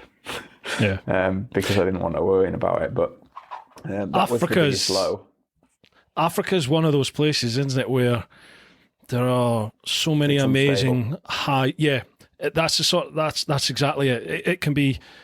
It's not even like from day to day. It's almost just like minute to minute. You can wake up in a place and everything's fine, but by the time you get on the bike and you start heading off down that street, the whole place can change, can't it? And all of a sudden, it's just the mood changes. Yeah. So volatile it's in so places. Unpredictable. So many times, sketchy things happened. Sketchy moments happened in Africa. So many times more than on other continents. And it really was the most challenging and probably the most unpredictable continent of races to places. Would I go back there and travel? Damn right I would. Yeah. Some of the best experiences I've had. Riding with the elephants and the giraffes and running next to a giraffe riding your motorbike. I mean, come on. Where does that happen? That's what it's all about, isn't it? That's the stuff Yeah. you dream about. When you think about doing a world trip, that stuff's in your head. Exactly. Mate, we just pop for a quick pee break. Is that all right? Yeah. Just take a couple of minutes and have a quick I was just natural. going to say, I'm going to put the light on as well because it's getting a bit dark. Sound. 2 minutes. Right, whilst we have a quick natural break, folks, it's sponsor time again. A huge thank you to Ultimate Add-ons. Ultimate Add-ons are the premium manufacturer of mobile phone and action camera mounting solutions for motorcycles. With a kit for any bike and a proven track record of creating products that keep your devices safe, secure and easily accessible, the Ultimate Add-ons product range is ideal for any rider from the commuter to the round-the-world adventurer. Why shell out on an expensive GPS system when you could use your smartphone, keeping it charged and within reach to take photos of your travels at the same time? Ultimate Add-ons waterproof, shockproof and dustproof tough cases are available for all flagship smartphone models and are designed by riders for riders. Find out why Ride Magazine gives Ultimate Add-ons their coveted Best Buy certification. Keep riding this winter with Ultimate Add-ons. It's all about the journey. And if you head to Ultimate Add-ons website and use the code TeapotOne10, you'll get 10% off. That's TeapotOne, TeapotOne, with the number 10 for 10% off.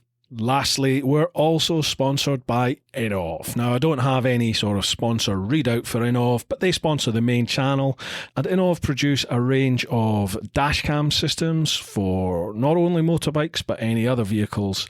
I have had the C5, I bought that originally, then the K2, which was a dual dashcam system, and now I've just been given their new K5, which is a 4K version of the K2. It's got much better GPS, it's got much faster Wi-Fi, plus it also has an onboard mic. I was out doing some filming and testing today for a forthcoming review, which will come out, well, this podcast will come out on Wednesday, and on Friday will be the review for the new K5. Cannot recommend them enough. Head to innov.co.uk for some more information. There'll be links for all the sponsors in the show notes, folks. Now, let's get back to the chat with LyndON. All right, I'm back. No worries. It's terrible that when you need to pee. You know, you start tap dancing, don't you? The worst thing is I was just about to have a pee and then I was like, oh, my microphone's still on. I had, I don't know if you've heard of him before, the Missenden Flyer. He's a big UK like moto vlogger. He's got like 190,000 subscribers. He's massive. Well, he came on, he did exactly that. He went for a pee and left his mic on. Yeah. So obviously I had to include that. It's got to be done. Yeah, I was thinking that was a toilet. I was thinking, oh, what can I say now that's going to be funny? Right, Brian's actually got another question here. Brian McManus, he says, LyndON, your mate Joey Evans is an inspiration and a legend, but after hitting a cow in the Dakar and a camel in the eco race, what animal do you think is next on his hit list? Oh, I don't know. Honestly, I don't think any animals are on his hit list. I think he's done with racing, and I'm hoping to get him over here to Spain, because I know that since his accident on Africa Eco Race, he hasn't really ridden a bike. Has he not? So no, because he had surgery on his wrist and loads of stuff and a shoulder problem, and it'd be nice to get him back riding again. So. I mean, the guy's a machine, isn't he? If you don't know, folks, he was racing in the Africa Eco Race and a camel sort of stepped out in front of him and he basically T-boned a camel. Yeah. I mean, that was a hell of an impact. Camels are big animals. He did. And, he downed a camel. He downed a camel and finished it off with a rally bike. Wow. That's some doing. I mean, everyone says what happened to the camel. It died on the road. Jesus. That was a big impact. And he after a hospital visit, dusted himself off and got back on the bike. Yeah, he did, didn't he? Yeah. It's crazy. Honestly, watch that one. Go to LyndON's YouTube channel. I'll leave a link down below, obviously. Yeah. Watch that Africa Eco Race. Phenomenal. Yeah. Next one, Nut S. Could you two share which 3 items of equipment which you would not be without on a long race or an adventure trip? So 3 bits of kit that you always have. Yeah. Okay, so I'll go first because you said both of us, yeah? So, Yeah. 3 bits of kit that I always have. Right. Well, if I'm traveling around the world or I'm traveling somewhere like Canada or somewhere where it can get cold, my heated base layer is like the go-to. I love that thing, right? I go training I do these rally schools here, and I go out pre-running and it's cold, and I just put that thing on and it's just heaven. It's like, I love that thing. It's battery powered, and it's awesome. That's one thing. Next thing is a Leatherman. Never ever ride, I never ride my mountain bike, I never ride my motorbike, I never go anywhere. Every bike has got a Leatherman on it. After having my Leatherman stolen in Mongolia on my world travel, they're now nicely concealed so you can't see them, because if it's on display then someone's going to half-inch it. And the other thing that I keep on my bikes, well, with Leatherman I would say toolkit. I've always got the right toolkit for what I need. But the other thing which I've never really needed, but I think it's a really good thing, and I think people should think really serious about it, and that's a first aid kit. Yep. I don't use it, but that's a good thing, and it's always there. And every single rally bike I've got has got an FIM standard first aid kit, so it's got all the basics that you need to do what you need to do. And I just think, I have used it a couple of times for the eye wash, for example. I got something in my eye and I've got that eye wash out. I'm so thankful that I've got it in there, you know? Yeah. So I think, first aid kit, heated vest, and Leatherman and tools. It's interesting you say that about the first aid kit, but I'm exactly the same. I always ride with a rucksack. I've always got a rucksack on, and people are like, why have you got a rucksack with you? Well, I've got a first aid kit in there, just a little one. I think I bought it in Halfords, just a little basic first aid kit. And I've also got because I use road tyres, so they're tubeless, I've always got the plug kit for punctures. Yeah. That's why you struggle off-road so much, Bruce. You're supposed to put knobbly tyres on. If you want, I'll get some knobby tyres for your bike and we can have a go with it. Thanks. I feel sick at the mere thought. No, I've got to say, the reason I'm not keen on off-road is because I haven't got a Scooby what I'm doing. On the road I feel secure, and I've got a lot of prior experience on the road, so I'm all right with it. I go off-road and I'm just totally out of my comfort zone, and I'm sure if I spent more time doing it, I would. I've done a little bit now, and I start to enjoy it a wee bit. One thing I will say, and I'll say this to everybody, when you become competent off-road, right, you will be surprised how much more competent you become on the road. On road. Not just on a bike, in a car and everything. You feel everything. When you skid, you feel it. When your bike slips, you feel it, and you put it right. Like, you learn so much riding off-road. It really does transition across onto the road stuff for a better rider, safer rider. It's weird because before I did the world trip, I was always riding my Gixxer, and I used to love feeling the Gixxer move. At speed. I couldn't back it into corners or anything silly like that. But I like the feeling of the bike moving underneath me. I just got a vision then. I just got a picture of those little cartoons that you see. If someone's watching this, right, and they can do those sketches of cartoon, we need an image of of Bruce on his teapot, right, or his Suzuki, what was it, 600 GSXR, 1000? 1000. Yeah. Backing it in, right? Beard flailing out the side. Yeah. One hand up, that's what we need. We need to put that on the show, so get it in, please. What I'm most chuffed about on my trip is I got onto the Arctic Circle Raceway in Norway, and I'm on my bike fully kitted up, and I got my knee down in the Arctic Circle on the bike fully kitted up. I was like, yes, got it on video. Happy days. Yeah. So going back to that question, for me, puncture repair kit, first aid kit, and I mean, I sound a right prick, but my phone, I just have my phone because it's... Hey, that is true, actually. I must admit, I don't go anywhere without my phone. So it's got to be a number one thing. Yeah, it's everything, now, new iPhone comes out. I'm an iPhone fan. New iPhone comes out.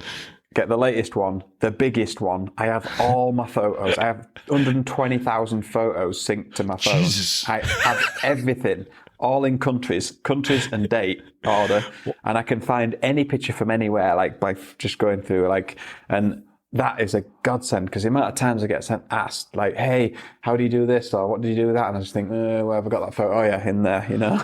Yeah. I think I've got about 8,000 on my phone, but they're in no order whatsoever. It's a nightmare. It's carnage. You can't find anything. Yeah, phone's very important. And you know what? Phone's a lifesaver these days as well. I mean, without phones, everyone really should have one. Yeah, exactly. It's a means of contact. It's your navigation. As you said, it's your camera as well, and it's everything. The other thing as well, like when I travelled, obviously I travel off-road a lot in remote places, and that's really important to talk about, because, like, you know, I actually carried a satellite phone with me, so that, because I was on my own, if I fell and broke my leg or my hip or something, I'm not getting out. Like, I'm going to get eaten by a lion if I'm in Africa. So it was important to be able to get my phone out wherever I was and make a call. At least give them my location, have a chance someone coming to get me. And the other thing was this InReach tracker, you know, the Garmin InReach. I always had that with me and I had tracking on it. Even if I had an accident and I weren't able to get to my phone and I was knocked out or something, you know, every couple of days somebody would be looking on my tracker and saying, hey, well, he hasn't moved for 2 days and he's in the middle of nowhere. We need to call the emergency, you know what I mean? So those were important things. I had a spot tracker on mine, so same thing. You know, if anything did happen, you had like the SOS button that you could hit. It's funny you said there about Africa and, you know, your near death experience there that you've got in your book. That's where I had. Everyone knows about it. That's where I had a bad time. Mauritania, I got totally done over in Mauritania by the old Bill. Yeah. Rosso, did you go through the Rosso border? No. It's so frustrating though, isn't it? It's so frustrating. Like Egypt, the police in Egypt were doing my head in. Like I just had enough. I just wanted to just tell them all to off. You know, I just had enough. That's kind of what was happening to me in Mauritania, and a few things led to it, but I ended up getting through and I got to Dakar, and I made the decision to go back to the UK, because I was just like, if I make it, I was aiming to head down to South Africa and then back up the east, and by that point I'd been robbed of so much money and I'd had so many near death and then nearly did die, and it was just like I got taken at the border and all sorts, and I just thought, if I do make it to South Africa, I'm not going to have enough money to carry on. So it was like, what's the point? So I ended up making the decision to go back to the UK, go back to work, get some money together, and then head off again. But so I have a question for you, Bruce. Would you go back to Dakar? Yeah, 100%. Yeah. It's unfinished business, and I want to see that side of Africa. I want to see the elephants. I want to meet the proper Africa. You know, meet the people, and I want to have that African experience. Because at the moment, I've just got that Northwest experience. I could give you some really solid. I wouldn't call it advice. I just want to help if I can. But if you was to say to me, I've got a month, right, and I want to see real Africa, I would just say go to Namibia. Yep. Namibia it's the least populated country. It's got the most wildlife, and it's just spectacular. Like awesome. I mean, it was just amazing. Like I loved it. And if you see the episodes from Namibia, brilliant. Or just do the South Africa region, so Botswana, Zimbabwe, Zambia, South Africa, Mozambique, that sort of area. Would be my take if I was to go do anything in Africa. I really want to see Ethiopia as well. You know, I've heard Ethiopia is such a beautiful country. Ethiopia is like the most mountainous part of Southern Africa. You know, it was really good. But Ethiopia is where I had my moment. So. Was it? Oh, right. Yeah. I want to go and see. I want to go and see the country, and I want to drink their coffee. Yeah, you won't be riding where I was. I shouldn't have been riding there either. I can't wait to read your book now. Yeah. By the way, everybody, the book is a long way away. Oh, is it? Yeah, it's going to be a slow burn project because I'm so busy doing other stuff.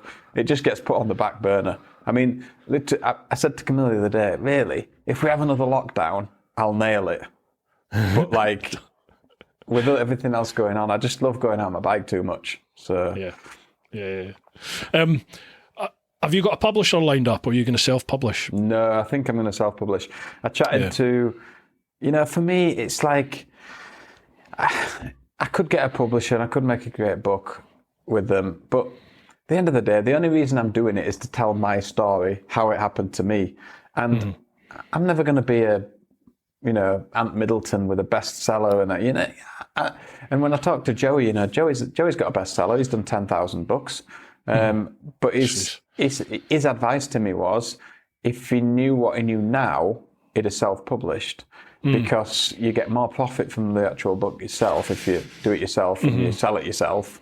And he said, really, a good 50% of the people that bought his book are people that know him or followed him or heard of him, or he's not the bookshops, So I think I'm torn. If somebody came to me and really knew what they were talking about and sort of encouraged me to go down the editor route, somebody that could help me, like a publisher and everything, do it that way, maybe I would. But at the moment, I'm just like, just write it as it happened, as you want to share it, the things you want to tell people, just like I'm talking to you now, real down to earth. This is my book, written by me, for me, and everybody that knows me. That's it. Yeah, that's sort of what I did. Well, that's what I did with mine. I self-published, but part of me does think, if I'd gone down the publisher route, then you have that whole distribution chain, and it just opens up the reach so much more. Because now, like I paid for X amount of copies to be printed. Well, they're all printed now, and they're sold. But I think also nowadays, with electronics, the way it's going, with electronic books and Amazon, I think the reach can be achieved yourself. There's no one really goes into bookstores anymore, So no, but when I looked at Amazon are you talking about so Amazon handles everything? You literally upload the digital copy to Amazon and then they print on demand. That's what I mean. To do that for my book, my book's got, I think, 20 colour pages in it that have the pictures, and the rest black and white, colour front and back. I think it's like 300, 400 pages. Well, that, believe it or not, to do it via Amazon was going to cost something ridiculous, like $35 a book. And it was just like, and I think I would make about 80p profit out of each book. And I was just like, that doesn't work. So, I mean, it might be the way I was doing it. Maybe I'm wrong, but have a look at the actual costings involved in that side of it. Yeah, for me, at the moment, the most important thing is to, I've got 400,000 words. A book's normally about 100,000 words, I think, average, something like that. I've got 400,000 words of diary. Like, I got to get through that first and try and pick the good bits out. And then I got to piece the pieces together that tell the story, because everything ties in together. And it's like, I just need to get that in my own head. Like, somebody else could probably do it if I told them everything, but just to get everything out on the table is going to take a month, Because you want to tell the whole story, don't you? And you've got all those emotional connections with all these memories that you have. Yeah, well, I know exactly what you're saying. The bit that happened in Africa, I wrote it the night that it happened. So I went and I got a hotel room and I wrote and I wrote and I wrote until every single detail was down. Yeah. And I didn't even rewrite it to put it in my book. I just took it and said, that's going in the book. That's what happened. That's how I felt at the time. Yeah. That's what happened. I'm looking forward to reading it. Right, next one. Johnny Hackinson. We need to keep the level of questions high. On your trip, what was the absolute worst place that you had to relieve yourself? Jesus. Oh, man.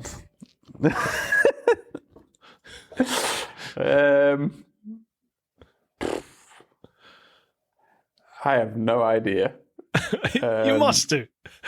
Have you not got like that memorable time? No, I've stayed in some really gross places. I mean, I'll be honest, like in Indonesia. That's mine. I'd rather have stayed in a tent than some of the places I stayed. Yeah. I thought it'd be good to, so... They're horrible, aren't they, some of them? Yeah. You got to do what you got to do, We're all human. Exactly. I had a time in in Indonesia, as it turns out, I'd caught dengue fever. Well, they think I had dengue fever. So I was feeling horrendous, absolutely horrendous. And it was like 45 degrees, 90 odd % humidity. And I'm riding my bike, and suddenly, you know, when you just get that feeling, and I was like, oh no. And literally, I'm still on the bike, and before I could pull over, I vomited into my lid, and at the same time, followed through the other end. So I've been there, but I was there on a race. I was doing the Mazuga Rally in 2013, and in Morocco. I got so sick, and I'd paid all this money to go to race, so I tried to race the stage. So I went for a shit in the morning, and I was like 3 or 4 times, and I was like, ate some breakfast, and all I did is eat dry bread. I was just like, soak it up. Yeah. And I got on the stage, and I started, and that same thing, like, and I was like, and then a real tight, I'm like, oh no. And I carried on, and then I started to feel sick. Same thing. I was literally, what I did is I had to go stop, got off the bike, pants down, didn't even have time, mass liquid shit, like straight out, yeah. And then the smell of it hit me, and the sickness, and I was just barfed in my helmet at the same time. And I was just like, this is not happening. World travel, kids, it's awesome. Yeah. Brilliant. I'm glad I'm not the only one. Next one, Robert Forster. I'll try this question again, as I was too late the last time. Cheers, Robert. Would you Would you prefer to stand with your back to a wall facing me, or rather I just sneak up behind without you knowing it? That's a bit creepy, Robert. Jeez. Hang on. Wow. What's he asking? Would you prefer to stand with your back to a wall facing me, or rather he just sneaks up behind you without you knowing it? Well, I'm a back to the wall facing. Yeah. I always sit. Coming. Yeah, I'm the same. I always like to sit and see who's around me. Definitely. Yeah. I like surprises, but not like that. That's a creepy question. It is a bit, isn't it? Yeah. David Hemmings, to you both, what do you like to do in your downtime? Jesus, do you have any downtime? Jesus, what's downtime? Ask him to explain that. Well, Camilla's really she tries to make me make downtime, and I never got it. I used to get angry when I she's like, let's go down the beach, and I'd be like, okay, we'll go down the beach, and then I'd just be like a bear with a sore head. And she just ended up saying, you're thinking, I've got stuff to do. I've got stuff to do. Get on your bike and go home. Like, you're no good here to me. I'm like, okay. And that's literally what it was like. Now I'm learning that actually I need downtime.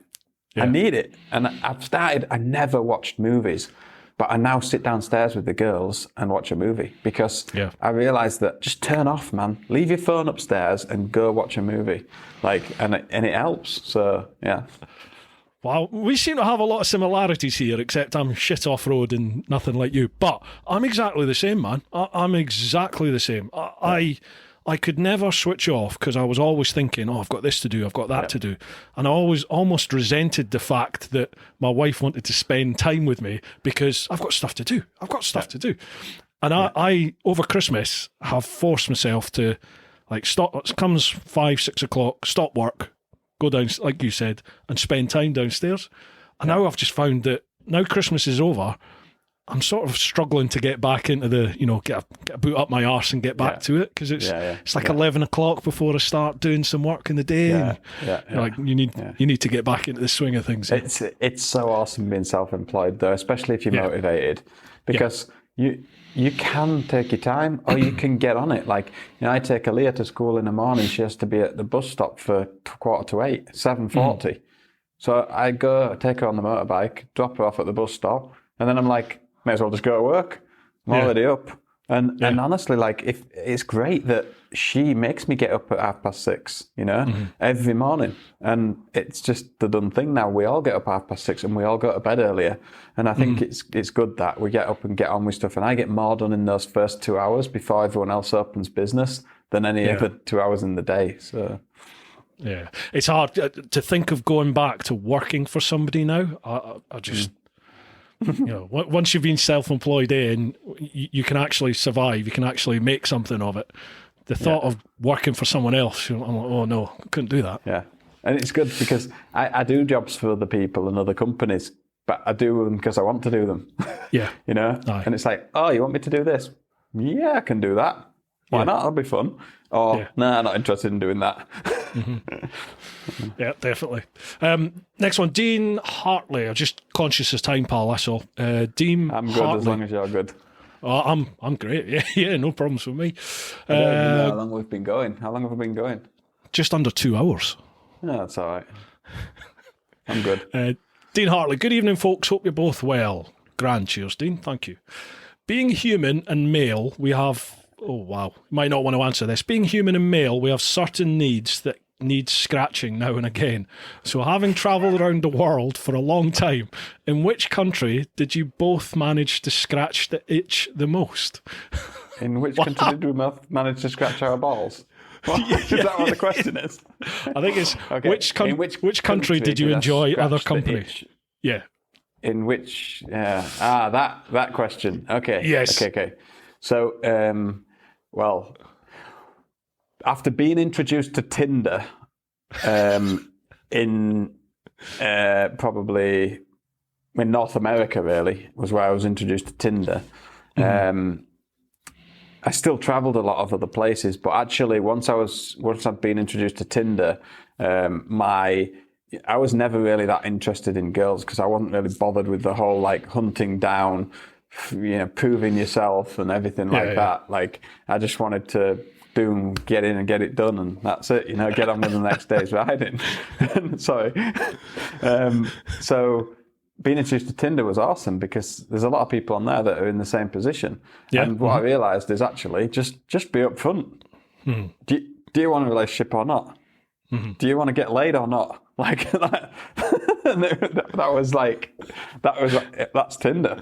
And it was then opportunities arose everywhere then. So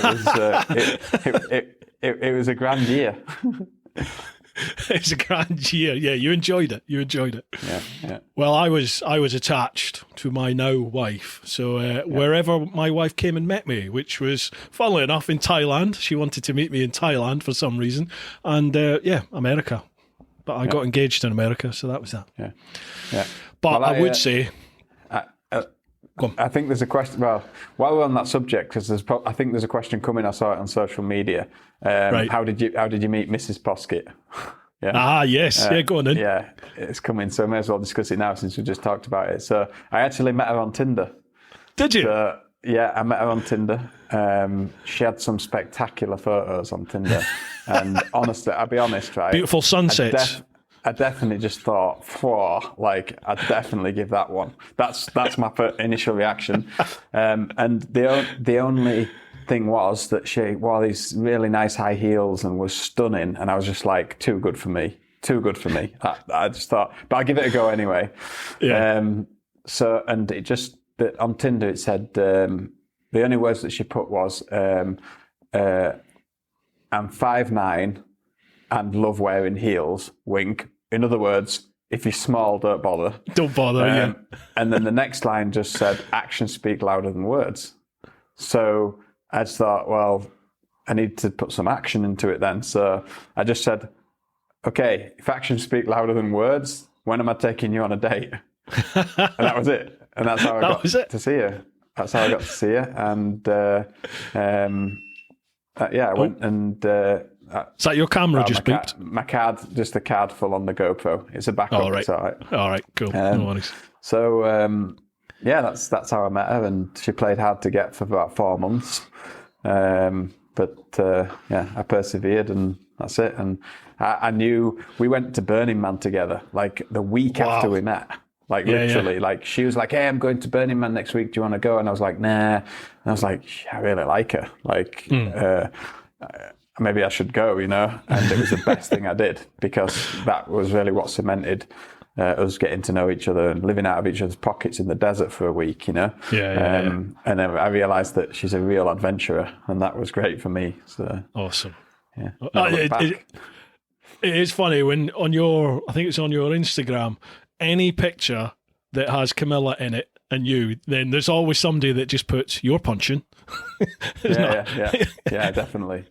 It's good to have and mates. that's how I feel. I definitely, I still say to her today, like I got so lucky. Like I just found that woman that I find really, really attractive, and she's also awesome at adventure and everything. Like she's just, I mean, meant to be, dude. What's meant for you? Everyone knows. You know, no relationship's perfect.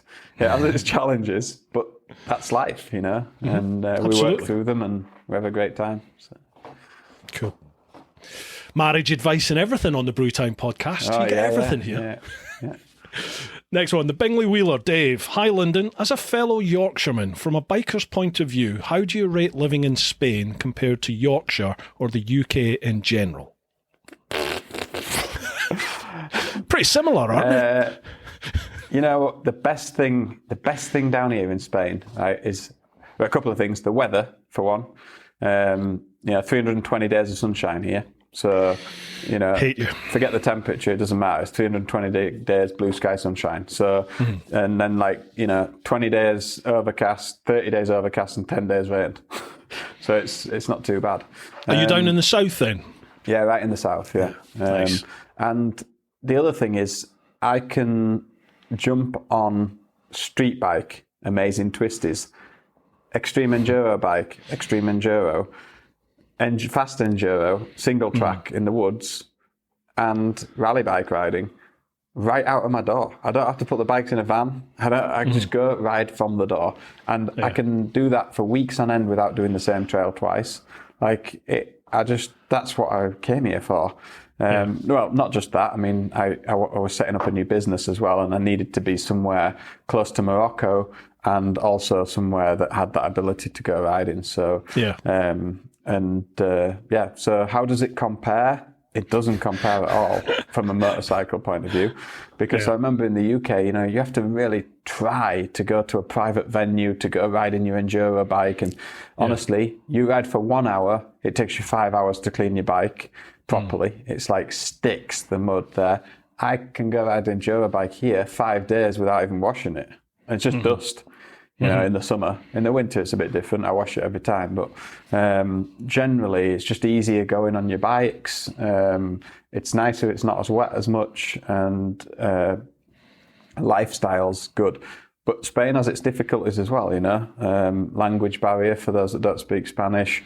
Getting things done here, it's not quite as advanced as, you know, you want something doing in the UK, it's easy. You want an MOT, go get an MOT.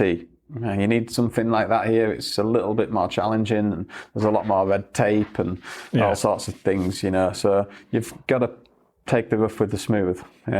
So it's not comparable in any way, really. But it has its challenges. But from a lifestyle perspective, I'm really loving living here. So we all are. So as a family, we love it. I would love to move and live out in Spain. I spend quite a lot of time out there through my own tours, and I have a mate that lives sort of half hour west of Malaga. He has his own sort of off-roady.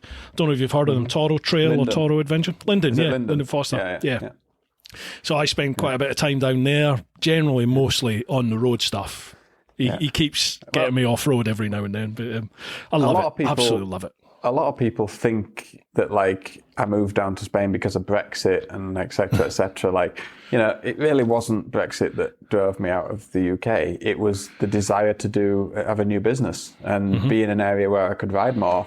And I wanted to link my business to something riding. So, you know, I set up the shop while I was traveling around the world, the online shop, and that's evolved. And then I wanted somewhere where I could ride with people and share my knowledge with people. And I couldn't do that in the UK as easily. Like, you can't do 300-kilometer roadbook stages in the UK. Impossible. Like you just can't do it. Not properly, not proper rally riding. So Awesome.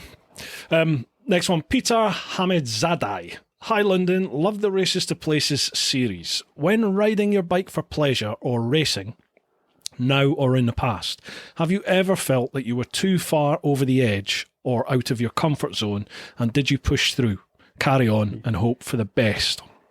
Jesus, yeah, I did plenty of times.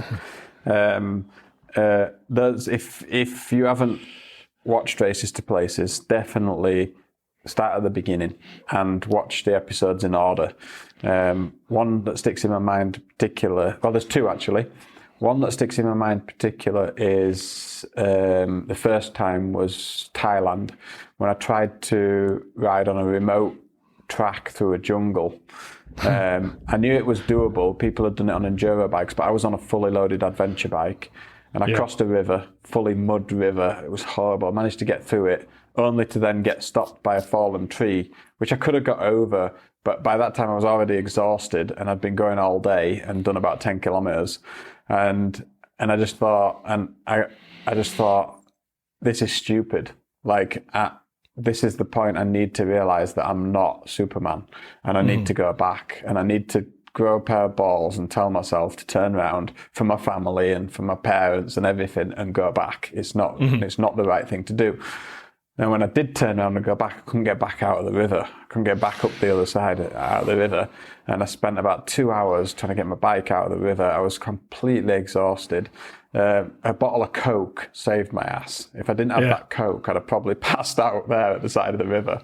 And I got through that. And then on the way back, I eventually got picked up by a group of American missionaries on the border of Myanmar, and they took me in and gave me food and a bath, and it was just awesome. But that was a moment that I had to turn around, and it was too tough. And then another one was in Angola. In Angola, same thing, remote track, didn't even know if the border was going to be open when I got there. Lots of doubt in my mind. Nobody ever goes there, not in rain season. It was rain season. Right. Slippery as hell. I'd fallen down 4 times. You know when it's just slippery, wet mud, red mud, clay, and I'd just crashed, without even knowing I was going to crash 4 times. And I just carried on, and I just carried on, and just carried on. And then all of a sudden I was just riding, and I just stopped, and I put the side stand down, and I put my head down on the front of the bike. I just sat there, and I just said, no. Something's not right. And I got off the bike and I wandered around, and I turned my GoPro on, and I just talked how I was feeling, and I started crying because I was just like, it's not right. As much as I want to go on, something inside is telling me to go back. Yeah. Something's telling me to go back. And at that time I met Camilla, and I thought about Camilla and the future we have and all the things. And I just thought, it just didn't worth it. I just thought, I know it's going to take me a day to get back to the highway again, but so what? I'm going to go back because it's the right thing to do. And I just turned around and I just went back. And it took me a day. I went to the same hotel that I left from, that I'd told them where I was going and everything. And they were surprised to see me back, but glad that I made that decision because they knew the way was tough. And then I just went a different way and then just forgot all about it. Yeah. Excuse me. You have to push yourself. Definitely, but you also you've got to listen to those little voices, don't you? Absolutely, yeah. Because sometimes... And that rings back to when I had my accident running the marathon, I didn't know my limits. If I'd have known my limits, now, if I was running and I felt how I did that day, I'd freaking stop straight away and sit down, and take a drink. But I learned the hard way. Yeah. Life's full of lessons, isn't it? Yeah, exactly. Yeah. Pete's got a second question. If you could return to any location you visited before and ride it again, where would it be and why? Favorite location to ride again? Okay. Loved South America and the Andes, so crossing between Argentina and Chile. Up all those passes. I did 13 mountain passes crossing the border. It was awesome. Mega. Really loved it. And I'd love to go back, and I'd love to go back with family and go down there and travel, because South America was awesome. Absolutely. Yeah. Scenery, people, landscapes, off-road, awesome. So definitely South America's top on my list. But also, I had great experiences in every continent. I'd go back to Namibia. Loved Namibia. Lesotho. Loved Lesotho. Kazakhstan. all around there, the stands, Tajikistan probably the most. Yeah. So loads of places that I'd go back to. But yeah, I think, where would I take my family back to? South America, Argentina, Chile. Yeah, I only did sort of from Chile up. I went up the west side of Chile, but of South America. But that, again, that's somewhere I wish. I hate to have to say regrets, or I wish I'd done this, wish I'd done that. But I would have liked to have spent more time there. Yeah. Had more time, because by that point I was just like, focus on the States. I'm heading to the States, and it's just straight through South America, Central America, right up to the States. And I'd like to go back and explore it more, definitely. Yeah. Right, we have 2 more questions on Patreon, and then what are we at? 6:10. And then we'll do maybe 2 questions off of like Instagram or something. Is that all right? That's good. Yeah. Beautiful. Next one, Call Beat. As a high energy person, how do you navigate through the current restrictions, and what tips do you have for us mere mortals? Well, that's a good question. And, one of the tips I'd say, like, a lot of people have criticised me being out riding my bike and being travelling, and, because they see me travelling and say, oh, it's irresponsible holding a training camp in Spain when COVID's on. Look, all I would say to people is we can all just sit at home and do nothing. Like, and yes, of course, that's the safest thing to do. Or you can get out there and do what you want to do and be as safe as possible. So you wear your mask and your face shield and whatever you need to do to get, like, Camilla's in the Czech Republic now at the moment. She's flying back tonight.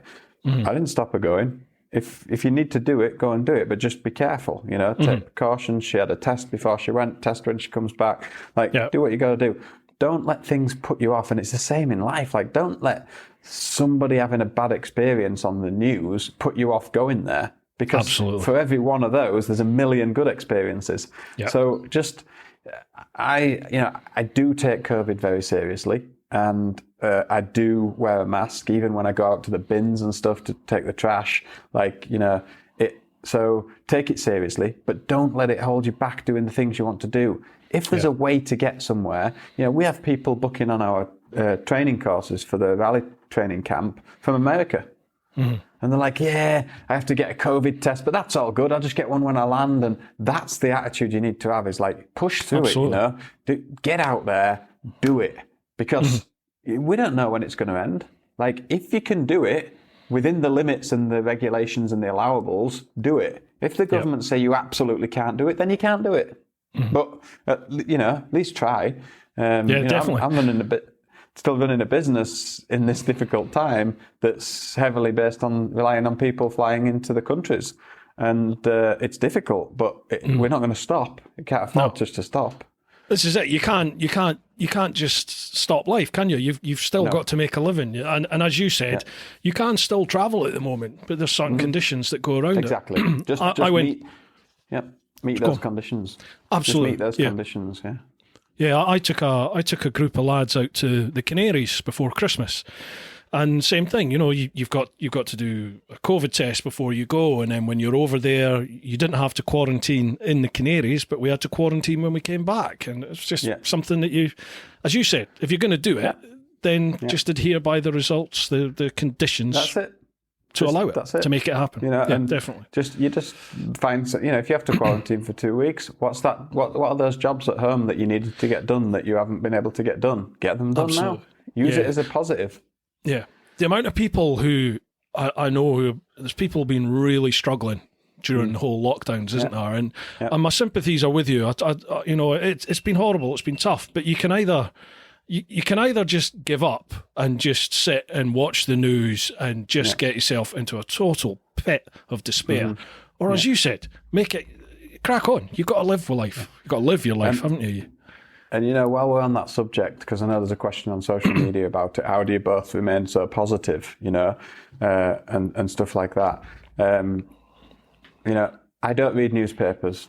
No. I don't watch TV. I don't even own a TV, everybody. I don't have a TV. I don't look at the news. Literally, it takes my friends here locally to tell me that the place is on lockdown. because I don't look at anything, because it just sends you into a tiz. Like, it's just like too much crap going on all around the world. Like, I just don't pay attention to it. I get on with my life and what I need to do. And it sounds selfish, but I get on with it. I respect what's going on. I'll abide by the rules, but I don't waste my time like watching all the other stuff that's going on around the world and worrying about it, because otherwise I wouldn't do anything. Yeah, absolutely. I mean, the first week of COVID here, like back in March, April, when lockdown first hit here, that first week I was just sat watching the news, and I was ill. You make yourself ill, don't you? And I suddenly thought, this is ridiculous. Get away from it. And from then on, didn't watch it. And I feel so much better for it. Yeah, perfect. Yeah. Last one for Patreon, Marshall3498 at YouTube. I think that's his channel, isn't it, Marshall? Teapot, I have really enjoyed your YouTube channel for a couple of years. Thank you. I have really enjoyed the podcast also. My mum passed away from cancer, but her passing was very sudden. We found out that she had stage 4 liver and kidney cancer, and she only made it 2 months after that, and I miss her every day. Sorry about that, Paul. But she asked me what I wanted before her passing away. I told her that I wanted my dream motorcycle, a Yamaha FJR 1300. I've just done a review on one. I purchased it 4 months after she passed away, and now I feel like she's with me every time that I ride it. Oh, so there's no question, but awesome, man. Yeah, Marshall, like we just said, pal, you've got to make the best of the things life throw at you, don't they? You know, exactly. You know, like you said, you got the memory of your mum now. Cracking. Right, we shall move across over. Since we've finished the Patreons, I know that you're on Patreon and I'm on Patreon as well. You know, huge thank you and to respect to those guys for realizing that it is time consuming and difficult to create social content. And I have to say to my patrons, honestly, it's those guys that make it possible, because they selflessly contribute because they know and understand that this is your life, and you choose to spend your life creating content as opposed to going to work every day, but you still need to be paid for it. And if you enjoy watching it, I would say to people, like, if you enjoy watching my series, and if you've enjoyed all the free content that I've created, which is 200 episodes on YouTube, right, and you can afford €1 or, you know, a price of a coffee to watch one of my 15-minute episodes, which costs an awful lot of money and time to make, I'd really appreciate it, like Bruce would. You know, it is massive. So to all those people that sign up on Patreon and get it, massive thank you to you all. But likewise, like you, Bruce, I also know that not everybody can afford it. You know, and it's still important to have free content. So I do always make my content available long term for free. So. Yeah, definitely. It's very humbling, isn't it, when you first start a Patreon and people actually start following it. For me, it was just like, what I couldn't understand why people were doing it, you know. And I try to meet up with my patrons, and we go for, well, when you'd go and do group rides, and we'll do weekends away and all this sort of stuff. And when you chat to people, it's just really humbling to hear that people are investing in effectively in you, aren't they, for something which you can get for free. I've never thought of doing that, but like meeting up with people locally or meeting up with people when you're in a different country, it's a really good idea. Yeah. That's what I enjoy social media is many things. It can be horrendous, but there's also a lot of positives with social media. And I love how it's brought me lots of people that I would never perhaps have met before, who just got in touch on social media, and I've met them all over the world. You know, people have invited me into their life. So one thing, and it's something I commented on one of your Instagram posts that you made yesterday or something about, you know, some guy that was messaging you. And I thought we should discuss that, because like the two distinct differences. Patreons are paying subscribers that are paying because they want to see the latest and greatest, and they want to be engaged with you. It's so positive on there. It's incredible. Yeah, what you do is on social media, there's a lot of them as well, but there's also the keyboard warriors, you know? Yeah. That constantly a lot of jealousy. Just exactly. Instead of being jealous and saying and showing the world that you could never afford it, or you just be positive about it. and share it with your fans who might be able to, share it with your friends. Like, there's no need to knock somebody else for doing something just because you haven't done it, Like, there's a lot of, like, I don't know what I call keyboard warriors out there. No, there's not a lot. It's usually 1%. It is. But there's keyboard warriors out there that just really, honestly, they just make themselves look stupid in my mind. I don't even comment anymore. I leave it on, but I just ignore it. Yeah, most of the time I won't, but every now and then I do bite back. And as soon as you bite back, you just think, because well, people will either not worry about it, or it feeds them, and they think, "Oh yes, I've got a bite," so they start more and more and more. Yeah. It's just anyway. It's part of life online, isn't it? It's just part and parcel. Yeah, exactly. Right, we are across onto Instagram, so it's at TeapotOne Insta. Trish at the Triumph Speed Triple. Good evening to both of you. When you were on the road, did you not have something with you that you constantly said, if only I had had that with me? And if so, what? So is there anything, we've covered the three things you always have, but is there anything that you've thought, if only I had? I wish I'd brought that with me? I don't think so, because I spent so long on the road that if there was something you wanted, you made sure you got it. You know, when when it's a lifestyle and you're on the road, that's your life, you make sure that thing, you get it, and, I changed camera equipment, I changed clothing, I changed riding gear, I changed helmet. I just got what I needed because it's your lifestyle. It's like when you're at home and you need a new pan, you buy it. If your cooker needs changing, you change it. It's just the same when you're traveling around the world. You just you get what you need. So there was nothing really that I wish I really had. I wish I'd had. For my trip, I wish I'd had the camera equipment and like the drone and the sound stuff that I've got now, and the editing sort of experience that I have now. I'd love to go back and do that sort of trip. On that same strain, mine evolved. So I started without a drone.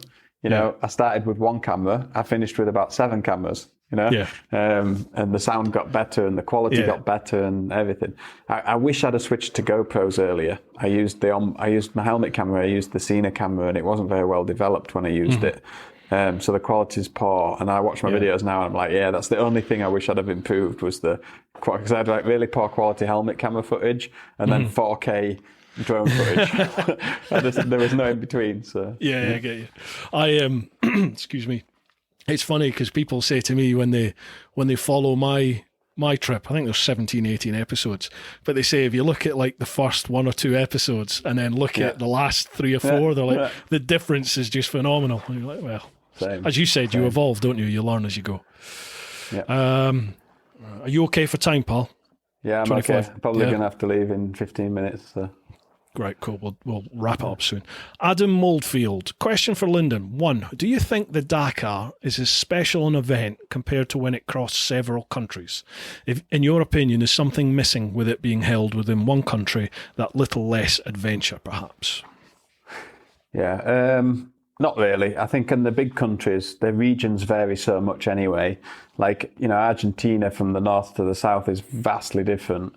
So if the race, like it is now in Saudi, loops the whole country, then for sure you see some different regions and probably different cultures to some extent as well within that area. But you don't get away from the fact that, you've got mostly the same religion and, you see the same things every day, the same type of mosques and stuff like that if you're in one country. So, but really from a border crossing point of view, you don't really notice a massive change. Well, that's not true because from Mauritania to Senegal, that was a significant change in the way people reacted. So it probably takes something away, but I don't think it detracts from the event because the event's there to give brutal rally racing, and that's what it does. But if I was adventure riding, for sure, crossing borders is the way to go, and see different places. So somebody commented, a guy from America commented on one of my posts and said, that's why I'm so fortunate to live in America because we've got everything here. And I was just like, what a way to look at it. Like, I know. You can stay in America all your life. That's totally fine with me. But man, you're missing out on so much of the world. I know. I know. Yeah. It's something that Americans seem to have, not all of them, But a lot of Americans seem to have that sort of blinkered opinion on things. From a landscape point of view, they've got ocean, they've got mountains, they've got snow, they've got lakes, they've got rivers, they've got everything. Yeah. And they've got deserts and everything. So, they have got everything. But they've really got their own culture. And you really need to travel the world to experience some of the cultures, to really open your eyes to what is out there. Because I lived in the States for 4 years. Loved it, lived there and worked there for 4 years. Did I want to live there when I met Camilla? No. I didn't want to live there. So, it's everywhere's different. Absolutely. And the thing with the States as well is it's the history, isn't it? Obviously, they've got the Native American history, but otherwise their history goes back 200-300 years. And then you, like in the UK, we've got history, we've got buildings going back 1,000 years, 1,500 years. In the UK, 100 miles is far. Yeah. And in the US, 100 years is old. That's it. Yeah, it's crazy. That's what I would say. Yeah. And then you go to Japan, and they've got 4,000-year-old temples and stuff there. Yeah. Phenomenal. Japan is amazing. Talking of Japan, what a great country. Yeah, I love the place. Absolutely I could live there, I think. So everyone is so gentle. No one steals anything. No one fights. It's so great a country. It is. Nothing but great things to say about Japan. But they cannot handle their beer. Well, I wouldn't know because I'm not a big beer drinker. So, man, I ended up living with an Aussie guy and his Japanese family over there for about 3 weeks. I had a crash in Japan, and we'd go to his local bars and stuff around where he lived, and the Japanese were great. They're big bikers, and we're having a great time. But they'd have 2 beers and be paralytic, just cannot handle it. Yeah. Right, very conscious of the time, mate. Last question. Let's have a look here. It's trying to pick the good ones, isn't it? I am. Oh, there's a technical one here. Gypsy Creonte. Your thought on moose tubes after running one for a while. Any tips? Yeah. How long do they last? Do they need services? I only use Michelin. I do believe that they've put the most development and testing into mooses. They seem to be the most reliable. If installed properly, I don't use one on the back on an adventure bike, but after I broke my hand and had so many punctures and crashes in Tanzania with all the volcanic rock, I fitted a moose to the front. Because it was only the front that was causing the problem. And I put a moose in, greased it well, fitted it. I put a rally moose in a smaller tyre, so in an Anarchy Wild tyre, and I forced it in with straps and everything, and did 8,000 kilometres all the way home. So Jesus. They are good if they're installed properly, and they're used in the right conditions, then they are good. And I hear a lot of people saying, mooses don't last. I've honestly, with Michelin, I've never had a moose failure, ever. I've always changed it before it fails. I know when it's getting soft, and it's installed properly, and I've never had a moose failure. Seriously, I raced the Dakar 1,500 kilometer marathon stages with the same rear moose, no problem. So I think it's all down to the type, the width rim you use, the right size tire, the right size moose for the tire, for the terrain you're doing, the right type of moose. There's enduro mooses, there's rally mooses. You've got to do it right. And if you do it right, it should last. You know what I'm going to ask? What's a moose? Wait, that's classic. Yeah. So he called it a moose tube. It's not actually a tube, but it's a solid foam ring that replaces the inner tube. Oh, so okay. It's a nitrogen filled foam, like an Aero. Like an Aero chocolate bar, but tiny, tiny holes, and they're filled with nitrogen, so they don't change volume with temperature. Yeah. And but literally fitting it is a bitch. It's like trying to imagine blowing an inner tube up and then trying to fit the tire. It's a nightmare.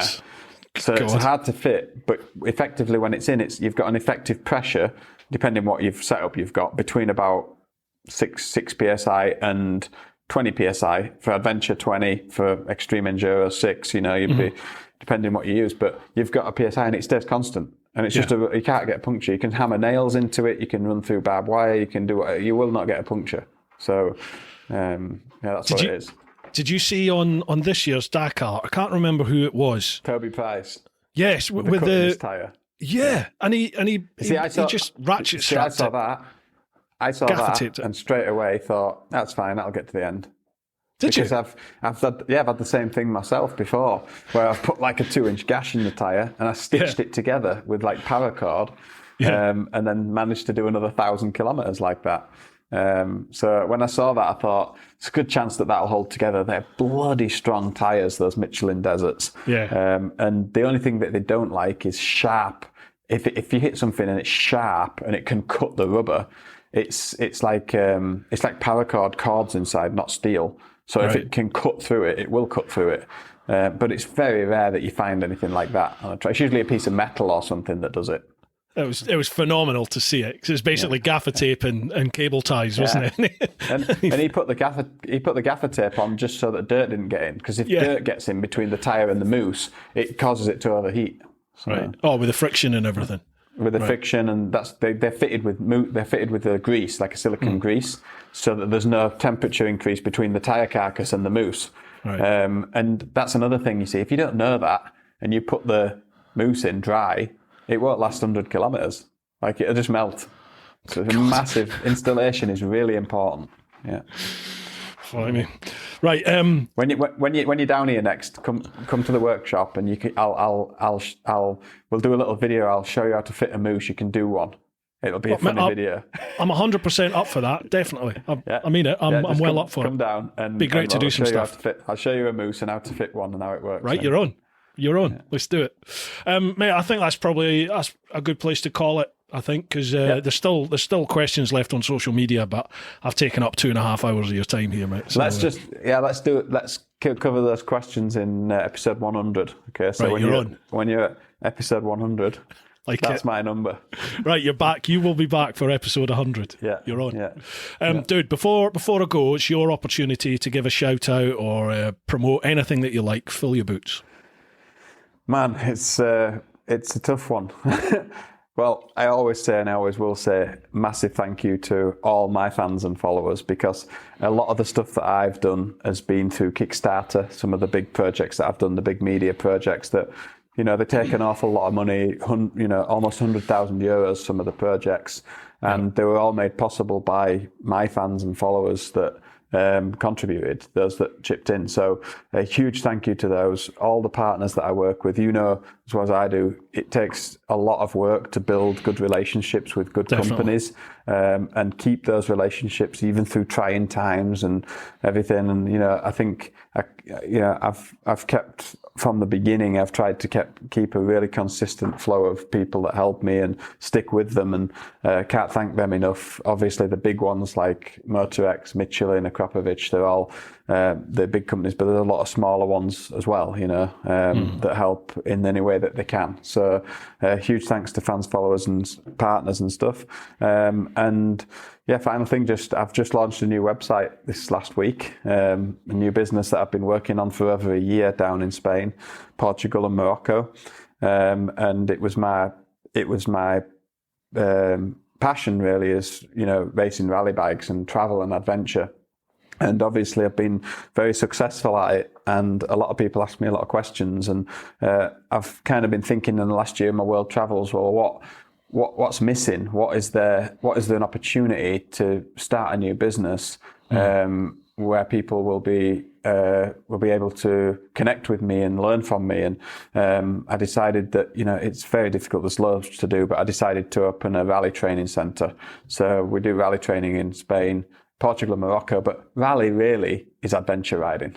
I mean, a rally is just a huge adventure ride at speed, but you take away the timing element and you've got an adventure ride. So basically that's what we're offering. Exactly the same experience as like a Dakar rally, but without the race and without the competitors. You just get to go and ride in awesome places with road books on factory bikes. And it's great for people that want that experience or they want to train. So that's what we're doing. And new website, LyndOnPoskITTRacing.com. My shop is still on there. It's just been revamped with a load of other stuff as well. So. Mega. I will put all the links. If you're listening to the podcast, check out the show notes. There'll be all links to LyndOn's website, Patreon, and all the socials will be down there. If you're watching the YouTube video, check out the description. Same thing. And we have these awesome T-shirts. This is Basil Bike. I put the T-shirt on especially for today. We're all repping the brand. Yeah, exactly. So we got a few different T-shirt designs, but if you're into T-shirts, head over. There's a few different T-shirts designs on the website and stuff. Awesome. And yeah, awesome. And it all helps, folk. Honestly, believe you me, even buying a sticker, a T-shirt, a hat, it all helps. So thank you to everybody for all your support.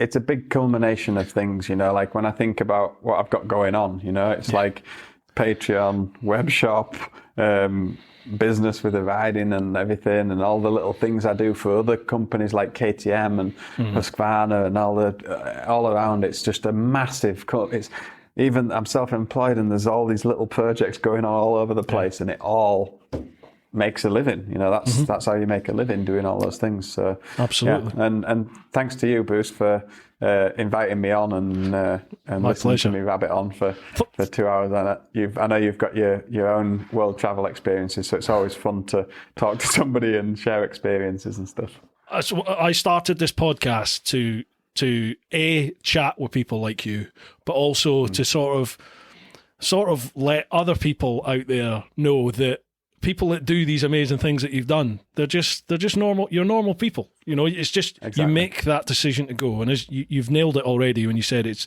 in the mind. It's when you decide you're going to do something, it's you that makes it happen. So yeah, and don't just think that's on for a world trip. Yeah, that's for small things as well. Everything. Life in general. Yeah. Absolutely. Yeah. LyndOn, thank you so much for coming on and spending such a long time, chatting and being open and honest with us. I really do appreciate it, mate. And it's awesome. Thank you very much. Episode 100, you're on. I'll get you back on. All right. Don't forget. Let's get back on and answer some more questions. I wonder what we'll both be doing then. Mate, who knows? Might still be in lockdown. You never know. Yeah, you never know. Yeah. Nah, we won't. Well, thanks for listening, everybody. Thanks for listening. It's been good talking to you, Bruce. It's been a pleasure, mate. Absolute pleasure. Thank you very much for coming on. Right, folks, I hope you've enjoyed this one. Like I said, make sure you check out all LyndOn's socials, give a like, a follow, a subscribe, whatever it is, over onto LyndOn's platforms. Folks, we're on the home stretch here, I think. So keep your chins up. Keep focusing on all the good things. Don't dwell on the bad. Don't watch the news. Look after those that you love. Get on out there, do your thing, and live your life. Woo-ha! Yeah. Dude, mega. Thank you so much, man. Really enjoyed that. Awesome. Thank you, man. Yeah.